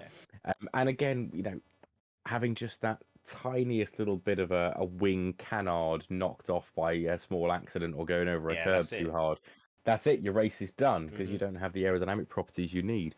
So I'll be really glad. Let's see what next year brings with that Yeah. reintroduction of ground effect, Yeah. less resilience on traditional aerodynamics. I Yeah. think could be a really great thing for some much more interesting racing, more overtakes, and more excitement. Yeah, it's a much nicer looking design next season. Mm. The car I think personally looks fantastic. I'll actually bring one up on the screen for the viewers to have a little look at. In Haas paint, but up anyway. Um, Steiner. Got Steiner's mug on my screen. But yeah, I'll bring it up there. There's a 2022 car for you all to see. Um, much simpler design. None of these like you say, cannons and winglets and all this rubbish. Yeah, it's going to be interesting to see how that one plays out next season, because I'm hoping it has the desired effect. Because if it doesn't, it's back to the drawing board again, and you know, yeah. What I do truly want to find out though is how truly restrictive the regulations are. How much freedom have they got? Because we know what these designers are like. If they can fit a little wing in somewhere that's going to give them 0.01 of a second, they're going to do it. So I want to see this. I want to see, I'm sure with every set of rules, we always find initially there are some loopholes. Who's going to be exploiting them? We've already had double diffusers and the F duct and all this rubbish. The F duct is one of the most genius ones I've ever come across. That was brilliant. Just put your hand over it, that's fine. Yeah, just drive it one-handed. What a world! What a world! It was the mindset to think, actually, if I can redirect airflow to stall the rear wing, I can go quicker in a straight line. I mean, that's the sort of, it's a bit of a cliche, but the out-of-the-box genius thinking that I think is fabulous. Yeah, absolutely, truly remarkable. Fair play to him. I can't fault him. I don't know. I just hope that we see some changes now. I think they've got no choice now. They very much had their hand forced with this. The rules need to be tidied up and made clearer. The position of the race director needs to be recertified. And teams need to learn what's acceptable, what's not acceptable in regards to going to the race director. To be honest, I don't think a race director should be on call all the bloody time. I don't think that's fucking right. No, I don't either. Because people petition the race director that way, and that's not right. No. So, shall we rank the drivers? I think we should, but I don't think we should rank them for today's Grand Prix. No. For the season. We should do a season ranking. Yes, we should. So let me bring this up. So I've got the teams. I've actually just cut the bottom of our faces off, but it's fine. Okay, so, well, shall we? Do you know what? I'm going to go from bottom to top in terms of the standings.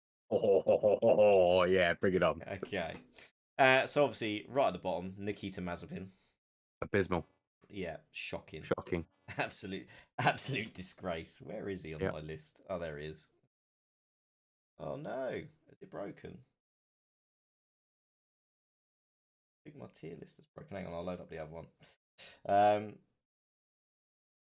So yeah, Nikita Mazepin, absolutely shocking this season.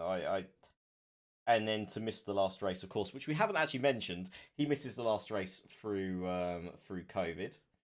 Reason we haven't mentioned this is because nobody cares. Yeah, that's true. God's sake, that one's awful as well. Right, I'm just going to search for one and get a new up-to-date F1 2021, because I need one to include, of course, our substitute as well, Robert Kubica. Yeah. he was a driver for a couple of races and still placed higher than Nikita Mazepin. So yes, he did. In fact, I've got the season results in front of me. Mazepin retired in both of the races that Kubica was part of. Wow. Which was the Netherlands and Italy. Wow. Okay. All right. So it's a slightly different ruling. So we're going to rank them from best, talented, good, okay, bad, and basically they've called it go-kart, but shouldn't be on an F1 grid, basically. Let's just put it that way. I might need to write this down. Jesus. Yeah. Let's just go with insane, good. Let's just go. Yeah, let's go. So we'll go with insane, good, bad, and absolute rubbish. We'll just go with those. Okay. So Mazepin is absolute rubbish. Yeah, Mazepin is absolute rubbish, and I completely agree. He shouldn't be on the grid. He's undeserving of his place in the car. Yeah. Get him out of it. Out of it Further goes. questions, Your Honour? Yeah, I did. No, to be honest, I completely agree. Mazepin is there for one reason and one reason only. That is money. Bit of Daddy's cash, which obviously you touched on it, but Daddy brought him a new chassis for the Haas, which he then crashed. So yeah, money well spent. Yeah, we knew he was fighting to say his chassis wasn't as good as Mick's earlier in the year, so his dad ended up buying one. We thought the team had bought it, but it was his dad. It was his dad. What an impact it had. Oh, that's brilliant.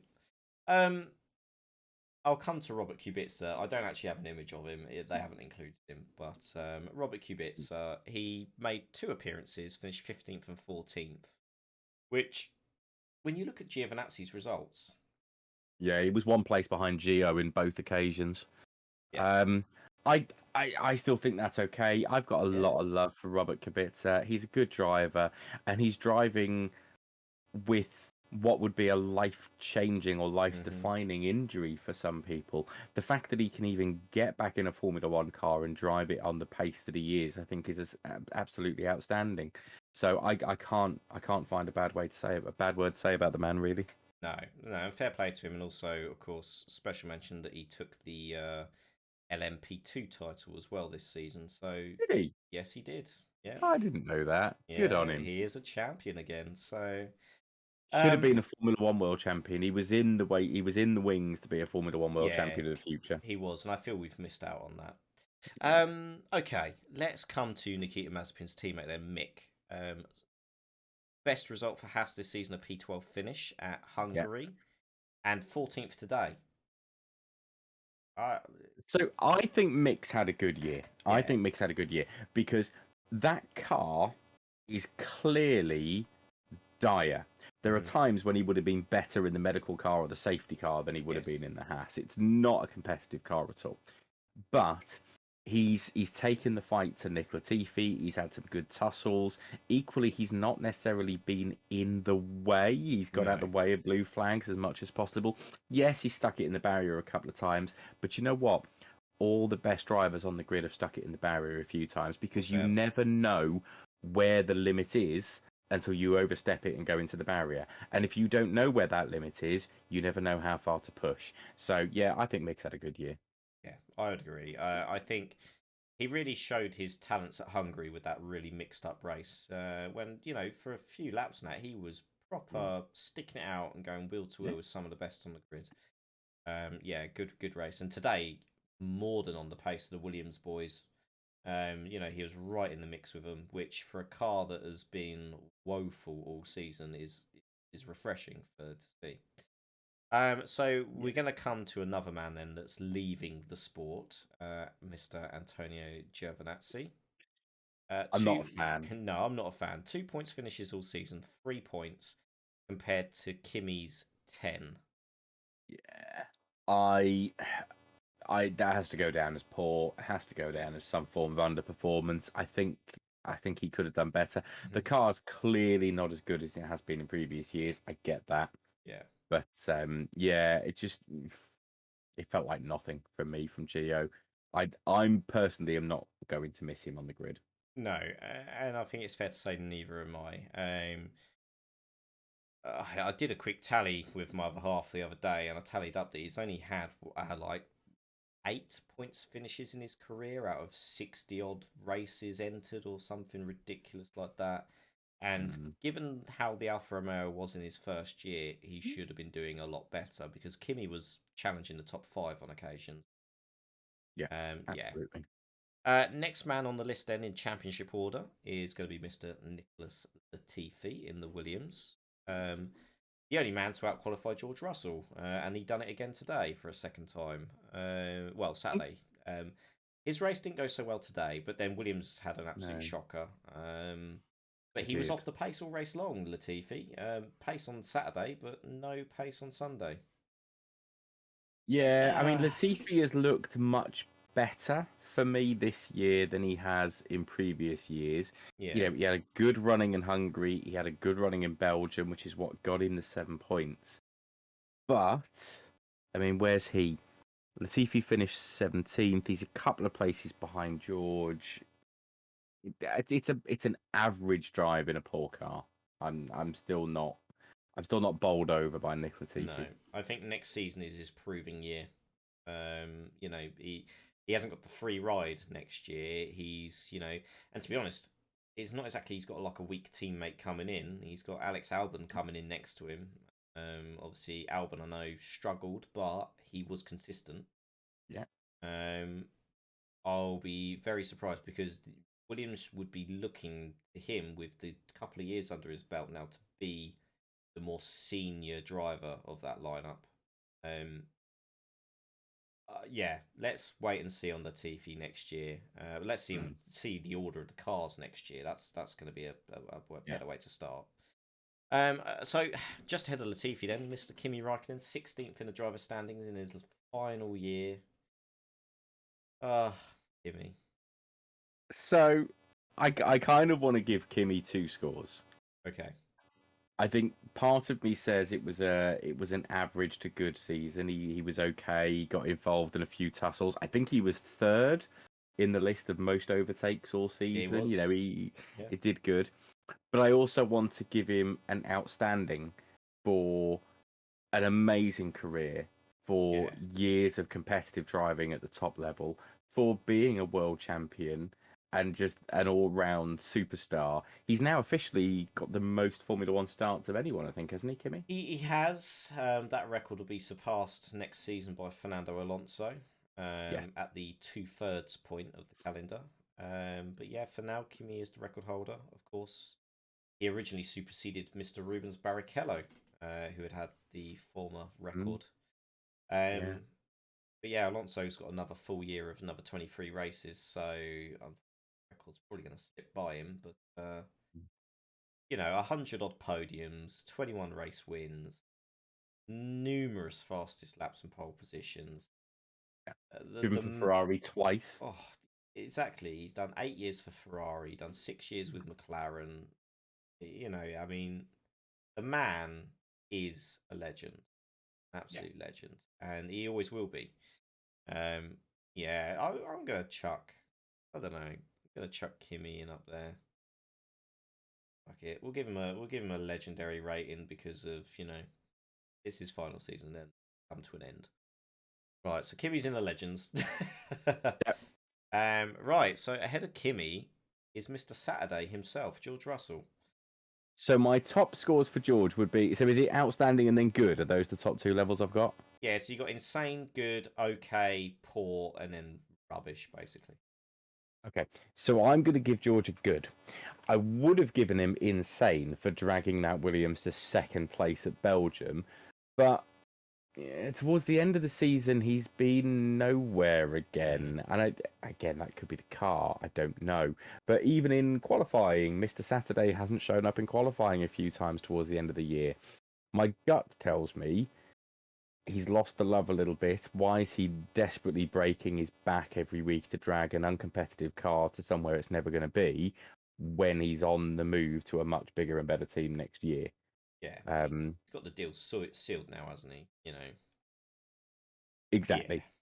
So that would drop from insane to good for me because I can't rule out the fact that he put that car on the podium at Spa. We had 2 front row starts. So albeit in weird and wonderful conditions, but the man was there when you needed him. But yeah, George. Yeah, it was refreshing for that mid part of the season to see Williams so competitive. It was just an absolute joy and a real sort of throwback to their former glory days. Yeah. All too quickly it faded away again. I'm hoping next season's a turning point. There were some rumours that Doralton, who brought Williams, were already considering of selling it back on again. Oh God. Hoping that's not going to be the case. Me too. So, next in the driver standings then, Mr. Inconsistent, Yuki Tsunoda.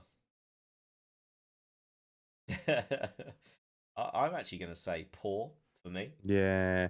I said that was my gut, was to say poor. It was the fact that he'd had a good showing today. Did that give enough? But over 23 races, he's been nowhere. I don't think it does. Yeah. Yeah, exactly. He's been absolutely nowhere at all. No. So no, I think you're right. I think he has to go down as poor. Um, we come to another cash Oh, cash man. Lance Stroll, poor. Yeah, it is Lance Stroll, of course. Yeah, it's poor. I can't give him anything else. He's not had with Lance Stroll.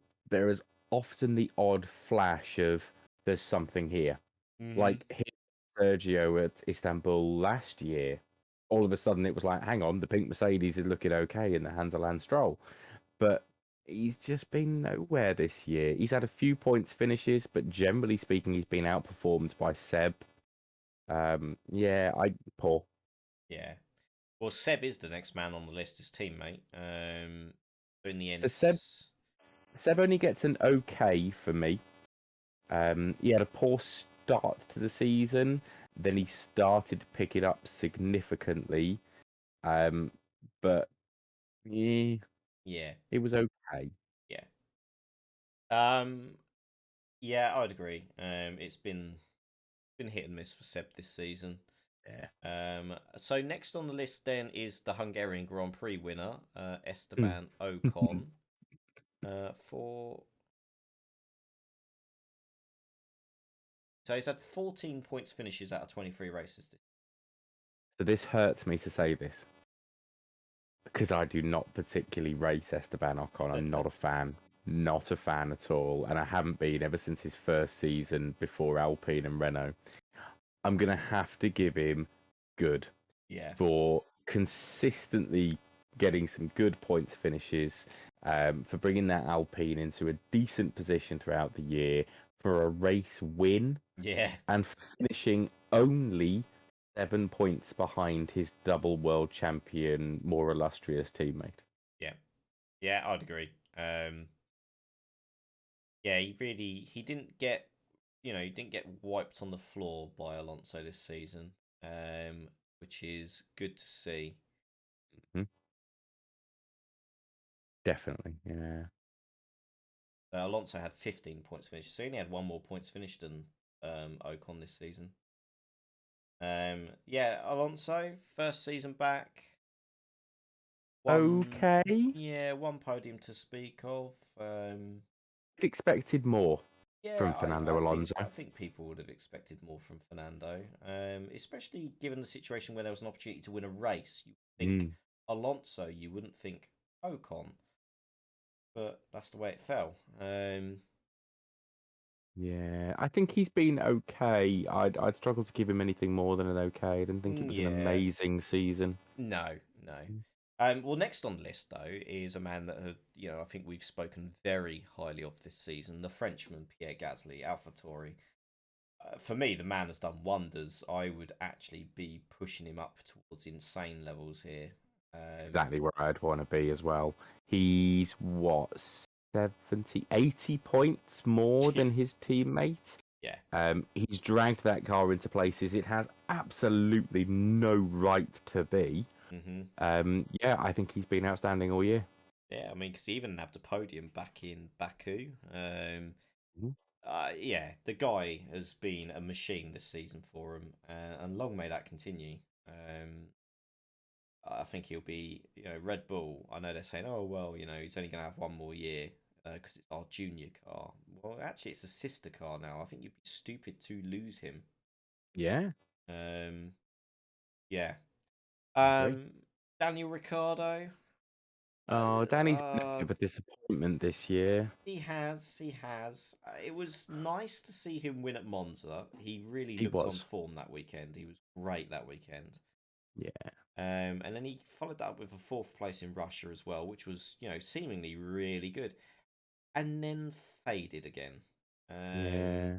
Not sure what happened there. He just sort of faded away into a bit of obscurity, and he's had a trio of 12th place finishes in the closing stages, which, when you look at his teammate, Yeah. you know, It doesn't sit right, does it? I, no. I thought he'd started to turn a corner. I Yes. thought after that initial run of bad form, he turned a corner and things were looking much better for him, but Mm-hmm. it fell away again. I'm not Yep. sure what happened. So yeah, I can't give him any more than an okay. Yeah, I mean he's a proven race winner. Yeah. Yeah, Danny Rick, I agree, an okay season for him. Well, okay, this one's a bit of a turn up. So the protege of Ferrari, Charles Hmm. Leclerc, seventh in the drivers' standings and behind his teammate Carlos Sainz. Indeed. Who would have written that one at the beginning of the season? Yeah, absolutely. I still think it's a good Oh yeah, result for Charles Leclerc. I think it's been a good season in a not very competitive Ferrari. yeah, Um, not his best by any stretch of the no, imagination, but not bad. no. And let's not forget though, on the subject of the car, Ferrari did admit that they had turned their full attention to next year's car Yeah, way ago in the season. I think we were like round 3 when it was like, no, we're focusing on the regulation changes. So this year's yeah, car is whatever you've got, and fair enough, yeah. fair enough. Lando Norris, cheeky little Lando. Um, some cracking races from him this season. Very much McLaren's starring driver, it has to be said. There was. I've seen a lot about Lando online as well by people talking about him. A lot of people are saying he's the most improved driver since last Mm, year. And a lot yeah, of people, okay. I don't understand how you can say he's the most improved. He's barely scored any more points, this, that, and the other. I think Lando is maturing really nicely, Yes. and I still absolutely expect to see a world championship in his future. I think that was a really good, really solid drive from Lando all season. He tailed off a little bit towards the end, but so did Danny Rick, and that could be indicative of McLaren steering their development to next year's car. Yeah. I'd be surprised because they were fighting for third Mm, in the drivers' title, which obviously they didn't get in the constructors in the end. no. Ferrari picked them to that, Yeah. but yeah, I think it was a good season for Lando. Yeah, I've been impressed with Lando this season. I thought he's been, he's been there or thereabouts whenever you needed him. But like you say, the car tailed off towards the second half of the season. First half of the season, Mm. blinding, right up there. Yeah. Um, well, in front of him then, his friend, Carlos Mm. Sainz Jr. Although he doesn't like the junior bit, so just Carlos Sainz. Um, Oh, does he not? he doesn't know. He specifically asked for the timing screens not to have Junior on there. He wants to be known as Carlos Sainz. Um, Interesting. Wonder how his dad feels about that. well, yeah. The Carlos signs. So 15 straight points finishes for the man. That is consistency. It is. It is. Um, It's another good and season, may I Carlos. point out for Carlos as well? I believe, ooh, I think Mhm. he may well be. I'm just looking, having a quick scan across the lists. Carlos is the only man that finished every single Grand Prix this year. All 22 Oh, of them. And only 2 of those 20 odd races were outside of the points, and they were both P11s. interestingly, up until today, Antonio Giovinazzi had I finished know, every race yeah. this But season as well. we're going to forget about that. We're not going to talk about that. But yeah, Okay. Carlos Sainz. So only 2 races outside the points. The rest he's been in the points. Good Yeah. man. Yeah, good season. Good, Yeah, it was a good, good season. strong Again, season. in a not great Ferrari. No, yeah. Well done to those boys. Checo obviously took his first win this year. Had a few podiums. Would you have expected more, or I it would. was, yeah, okay. So don't get me wrong. I think Checo's had a good year. Yes, I he think has. he's had a good year. But here's my opinion on Checo. So he started his career. Was it Sauber. Sauber? Thank you. And Yes. yes, of course it was the white Sauber, and Mm, he did a great job. He got some solid points, and he was doing really well, and that earned him a move to McLaren when they were yeah. still a race-winning, championship-threatening car. And he crumbled under the pressure at McLaren, so he went back to Sauber. Then he ended up getting the move to what would have been Force Force India at the India. time, and then through the Racing Point days.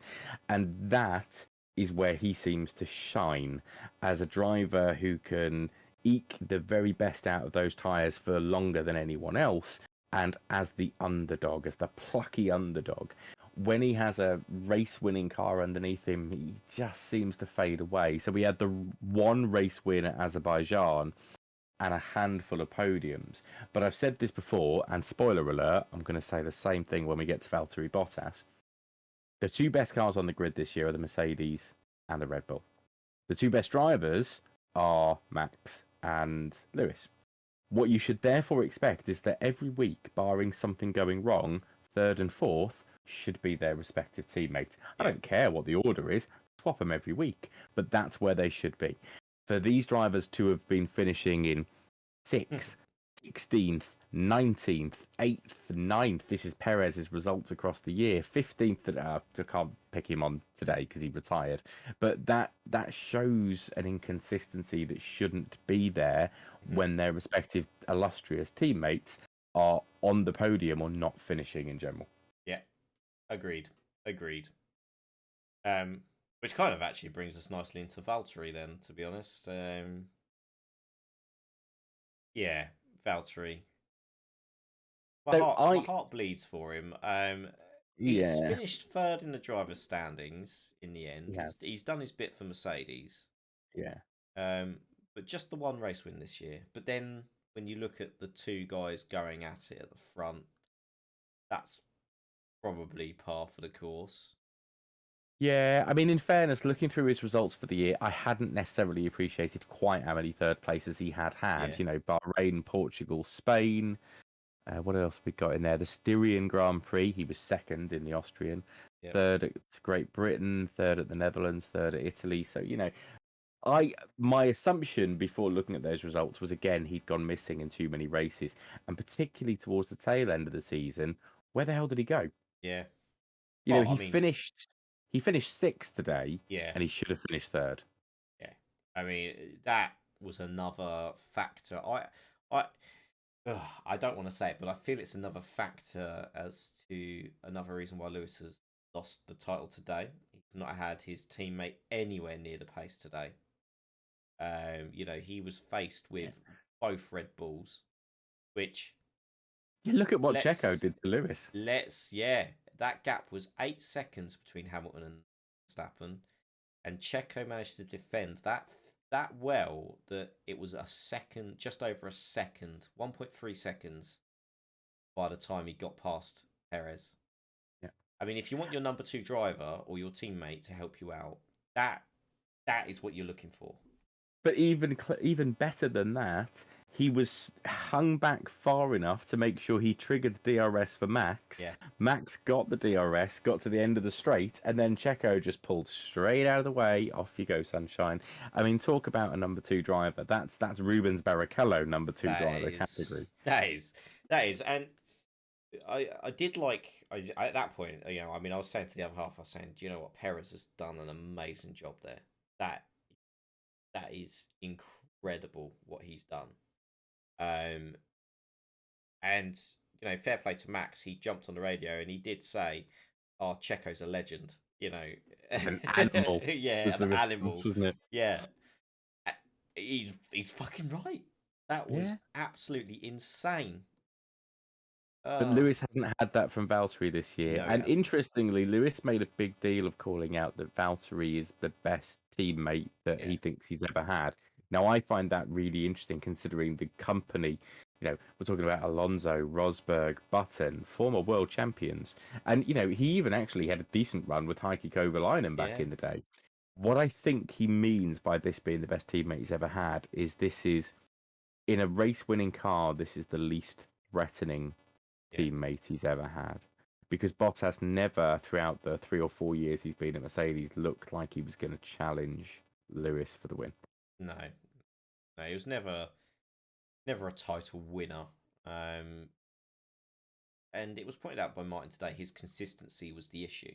You know, he'd turn up and flourish at Sochi every year or whatever, but then fade into obscurity for a few races before suddenly popping up again, and it'd be like, yeah.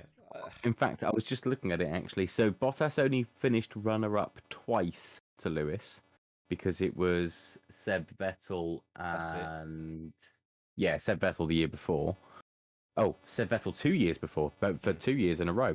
But in 2019, Bottas was 73 points behind. That's very nearly 3 race wins. yeah, In 2020, he was 127 points behind. big margins. It's just over 5 race victories behind. Yeah, That's a big difference. no, yeah, you can't be having that. Okay, so well, I guess we come to our season. You call him a runner-up, but I think they're both champions in their own merits. Uh, Lewis Hamilton So versus yeah, I'm going to score Lewis and Max exactly the same. They they are they are insane. both insane, and that's because they have both achieved another level Yeah, this year, and you can see that by the sheer gulf of points between themselves and their teammates. You can see it in the lap times in quali. You can see it by the race lap times. You can see it by the race distance and how quickly they just disappear away from everybody else. Even their teammates in identical machinery, they have just both been at the absolute top of their game. And whilst the results left some sour tastes, it's given us a really exciting season to watch. yeah. Oh, it has. It's been absolutely incredible. Uh, wow. Yeah. Um, I don't really know what to say really. They've both been outstanding. Like you said, they've pushed themselves to a completely different tier of racing than anyone else has, you know, managed at all. To be honest, all season long. Yeah. I've got a team's rankings. If we want to grade the teams, and Ooh. we can take into account the principals on this because the principals are the head of the team, so to speak. Um, I don't know, because I might have a very differing opinion on team principles than I do on the actual team performance. yeah. Well, let's look at the teams. Haas going to be the same tiers. Haas, I think Oh, it's poor. No development all season. Not a single thing changed on that car this year. no, and it's not surprising. We've talked in the past about the way Haas's development is, and that they outsource their chassis design. Yeah. They're getting a Ferrari customer engine as well, but the team has gone backwards since joining Formula One, and that somehow feels wrong. To have started here and be steadily declining, surely it should be the other way around. Yeah. So there's something not quite right there. No. Yeah. I completely agree. They've been woeful, in my opinion, and it's just continued for a number of years. Um, it hasn't helped with their own drivers internally hitting each other on track and the like. Because Nikita's throwing his toys out the pram because he doesn't want to be slower than Mick. It's like, well, unfortunately, mate, you just naturally slower. Yeah, End of just discussion. keep better then. Yeah, Drive faster. yeah, exactly. Improve yourself. Um, Alfa Romeo, second bottom this year.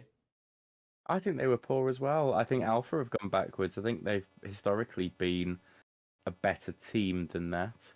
I believe Alpha are keeping their sponsorship in place for a while, so they're not They reverting back to Sauber. Yeah, they've extended. Mm, Obviously, that's an interesting one as well. Obviously, we know that Sauber Engineering came under offer um, from Andretti Autosports. That fell through because mm, they were demanding £250 million buyout plus £50 million a year continued payment as a sort of financial safeguarding. £300 million. No one can pay that, frankly. Sorry. Maybe as a one-off fee, but you're not going to continue pumping £50 million to the owners, the previous owners. no, you're That's not. that's ridiculous. So maybe we're going to see him suffer a bit more next year. I Mm. don't know. It's going to be up in the air, I think, for Alfa Romeo. Williams improved this year, back up in the points on a number of occasions. Eighth place in the constructors, 23 points for them. Um, I would say that was okay. I Yeah, think it's a marginal improvement on where they were last year. Some of their points finishes were fortuitous rather than the car being there on their own raw pace. yeah, They're going in the right direction. They were the mm, best of the rest in that respect.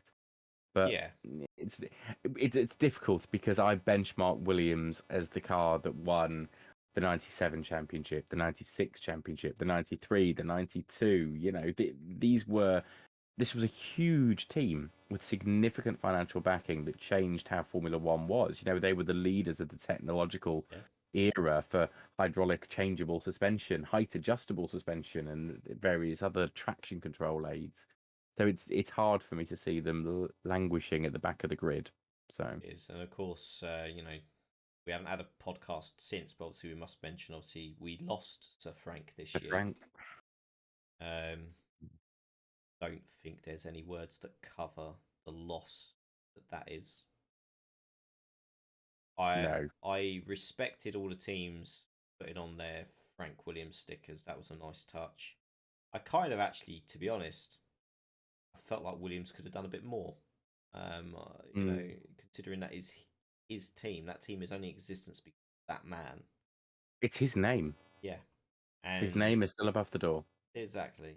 And long may that continue. But Mm. it's a shame that we've lost to Frank.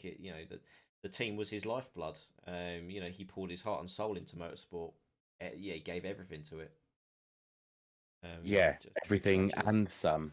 You Mm, know, I mean, uh, I suppose I would encourage anyone to go online and look this up, or to go and watch the Williams documentary. I know I've watched this a couple of times. yeah, It was a good watch. It gives you a real understanding of the man and who he was. But the measure of a man, the measure of a human being, is often how they deal with challenges in their life and how resilient they are. You know, I like you, Steve. I've faced many challenges in my life that I've picked myself up and dusted myself off, and I've faced many challenges in my life where I've regressed back into my house and thought I'll come out again in a week or two's time. Frank Williams faced life altering and life defining injuries, yeah, and all he cared about was getting back to the track. yeah, And that Brands Hatch, where he came back, and it was his wife that stepped onto the podium to pick up the trophy. You know, there were not many dry eyes on that trackside. Frank was and always will be a legend, not just of Formula One, but of motorsport in general, because he had a significant hand in the super touring era of yeah. touring cars. Yes, he did. Jason Plato will tell you in his own words in his autobiography that the reason he got the drive and was discovered was because he petitioned Frank so hard to get that drive. You know, Frank he's just a legend, and he'll be sorely missed. Yeah, I think that's nothing more to say. I think that sums it up. Um, Absolutely. so staying with the British theme then, Aston Martin. Okay, Hmm.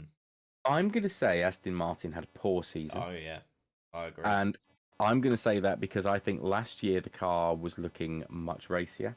Yep. I think the pink Mercedes, as it was often known, was actually quite a competitive car last Mm. year that was fighting for race wins. So for Aston to be so far off the pace is a shame. Again, I'm hoping this is down. Pardon me. I'm hoping this is down to the development going into next year's car, Yep. because we know that there is some financial muscle from Daddy Stroll, Mm. and the Aston Martin branding, and actually they need to be doing good things with that. You know, in the same way Alfa Romeo don't want their car languishing around the back because it's not great advertising for the brand to Yeah. have your supercar at the back of the grid. Aston won't want that either. So they'll be making sure that if their car's there, it's giving a good showing of itself. Yeah. Absolutely. No, I completely agree. Um, yeah, a rough ride this season for Aston. Real, real rough ride. Mm. Okay. So, that brings us then to the next one is actually a huge jump, double the points pretty much, all the way up to AlphaTauri, sixth in the constructors, 142 points for AlphaTauri this year. Yeah, Um, very nearly nicked fifth. yeah, if Sonoda had not binned it a few times, we may well have seen them do it. Yeah, Sonoda had pulled his finger out and actually driven the Yeah, car. well, on the whole, Not bad. though, I would say that's a real tidy effort from AlphaTauri this year. It is. It is. And I suppose the thing that I query in my own mind is this a good for AlphaTauri, or is this just an outstanding for Pierre Gasly that's dragged this Oh, car up? I don't oh. know the answer. Well, this is it. I mean, yeah, because if you balance it out, then it's probably average, because both cars weren't in the points consistently. I'm gonna stick my neck out of the line. Let's give AlphaTauri a good. It was a decent showing for them. Yeah. Okay. Alpine. I actually think Alpine had a good I season. think they had a good season. I hadn't expected them to be that competitive. That The Renault consistent. that went before it wasn't a great car. Yeah. Yeah, I thought that was pretty good. Yeah, I would say that was a very consistent effort this season.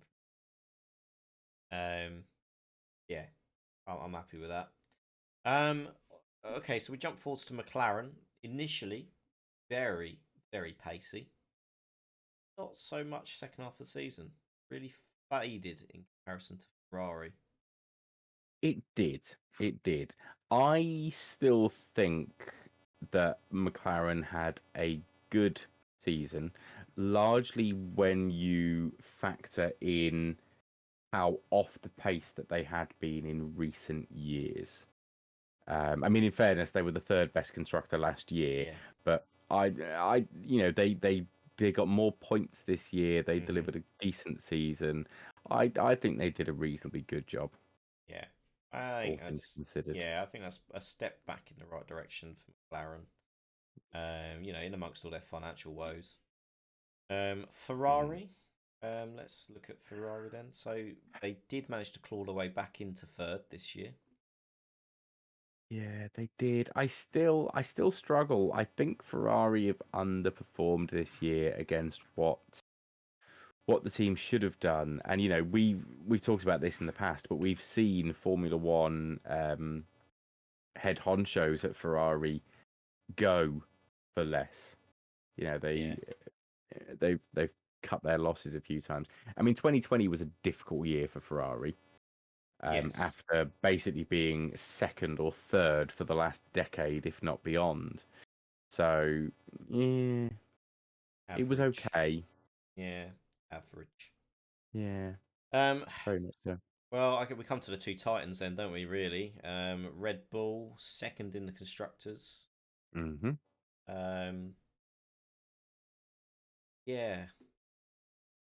Uh, I think they've both I done well this season, but I don't I think know. they have, but I think one's done better than the other. Yeah. Yeah. Yeah. And I don't think that's what's reflected in the scores, in the points. I would give Red Bull the outstanding, Yep. and I would give Mercedes only a good. Yeah. And my reason for that is Mercedes over the last 6 or 7 years have given Nico, Valtteri, and Lewis an outstanding car, which has been the cream of the crop and better than anything else in the field. I don't think they have this year. No, they I haven't. think they've still given a fantastic car, don't get me wrong. And it could well be that Red Bull had just caught up rather than Mercedes were slacking. I'm not casting aspersions in either direction. But the car was not the biggest decisive factor this year. Yeah. No, I agree. Right. Well, there we go, guys. That is the rankings. If you agree with them, let us know. If you don't, equally, let us know, but in a constructive way. Um, yeah. Oh, you optimist. Yeah, oh, I'm always optimistic, you know me. Um, yeah, it's despite the bitter, sort of sour taste at the end of this with that last race. I think it's fair to say we have had one hell of a season this year, though. Yeah, I Um, agree. one that we've not seen the likes of for quite some time. It's had a bit of everything. It's had the sort of initial preconception that Mercedes was going to walk away with it again. Then Red Bull have come back gunning, and it's been a remarkable battle this season. between two remarkable drivers. I mean, we don't know what's going to happen next season because it is a new technical regulations rule book. It's a complete fresh start. Obviously, testing isn't going to be until February, I think. It's February, so we're not even going to see him on track until mid to late February. It just It feels won't show their cards either at that point. no, they won't. They won't. Absolutely. It's weird to think we are in mid-December and we're only just ending a Formula One season. I know, 2 weeks before Christmas. Yeah, when has that happened? I don't. Yeah. So it's going to be a pretty quick turnaround because after the new year they have the Christmas break and then it's back to the back to the designing boards, back to the manufacturing. A lot of sim work coming up for the drivers. I mean, we've only got January to go, and that's all going to be PR stuff. That's going to be, press releases, car releases, and all this jazz. And we're going to be pretty much straight back into the thick of it. I think the real sort of thing that kicks off, I think, for me, when it's motorsport, when we start getting a bit hyped up, is usually falls around the Rolex 24 Hours of Daytona. That's sort of the first annual motorsport event of the year. That's mid-January. So, yeah. I'm excited for next season. I am as well. I think this year is going to really reinvigorate Lewis. I think now he's going to come back with the bit between his teeth a little bit more. And I'm not sure. I'm not sure. As long as the teams nail the designs, I'm not sure Max is going to be quite prepared for what's coming. I'm excited at the prospect of that. I'm equally excited to see George Russell in a top team. I am as well. Yeah, I think that would be amazing, and that I actually think could be Lewis's biggest challenge next year. I'm a little bit hesitant to put my money on anything at this stage because I don't know who's done what in development, and logic would tell me that Mercedes and Red Bull have had to put so much time into their development of this year's car to try and get themselves over the post that it's the teams behind them that might have the upper hand. So your Ferraris, your McLarens, your Alpines, they might be the cars that are actually finding themselves in a really strong position next year. I don't know. Yeah, that's a good point. Martin Brundle actually touched on that. Was it Martin Brundle? Might have been Ted Kravitz actually. They had a discussion obviously about Ferrari because Ferrari haven't done anything to their car this year really. They've got a strong driver lineup, and give them the right car, and I think Leclerc and Sainz, they're going to be a bloody fearsome partnership to go up against if they get it right. Yeah, but we do see Ferrari get it wrong on a lot of occasions as well. So they're not the former 2000s team that we used to see. But yeah, it's going to be interesting. We'll get a little bit of a gauge from practice, well, not practice, but from testing, a little bit of an insight. Not gospel, nothing like that, but it'll be a good sign to see who's got it right, who's not got it right, who's got reliability issues, who hasn't. It's all of that stuff to sort of factor in. So reliability could be a factor in new cars. Yeah, it always is with the technical changes. We often see it. I mean, there's times Adrian Newey's designed it too tight and it's caused overheating issues. That's all it takes. Yeah, doesn't take much. No, it doesn't take much. I think that kind of rounds us out then, really.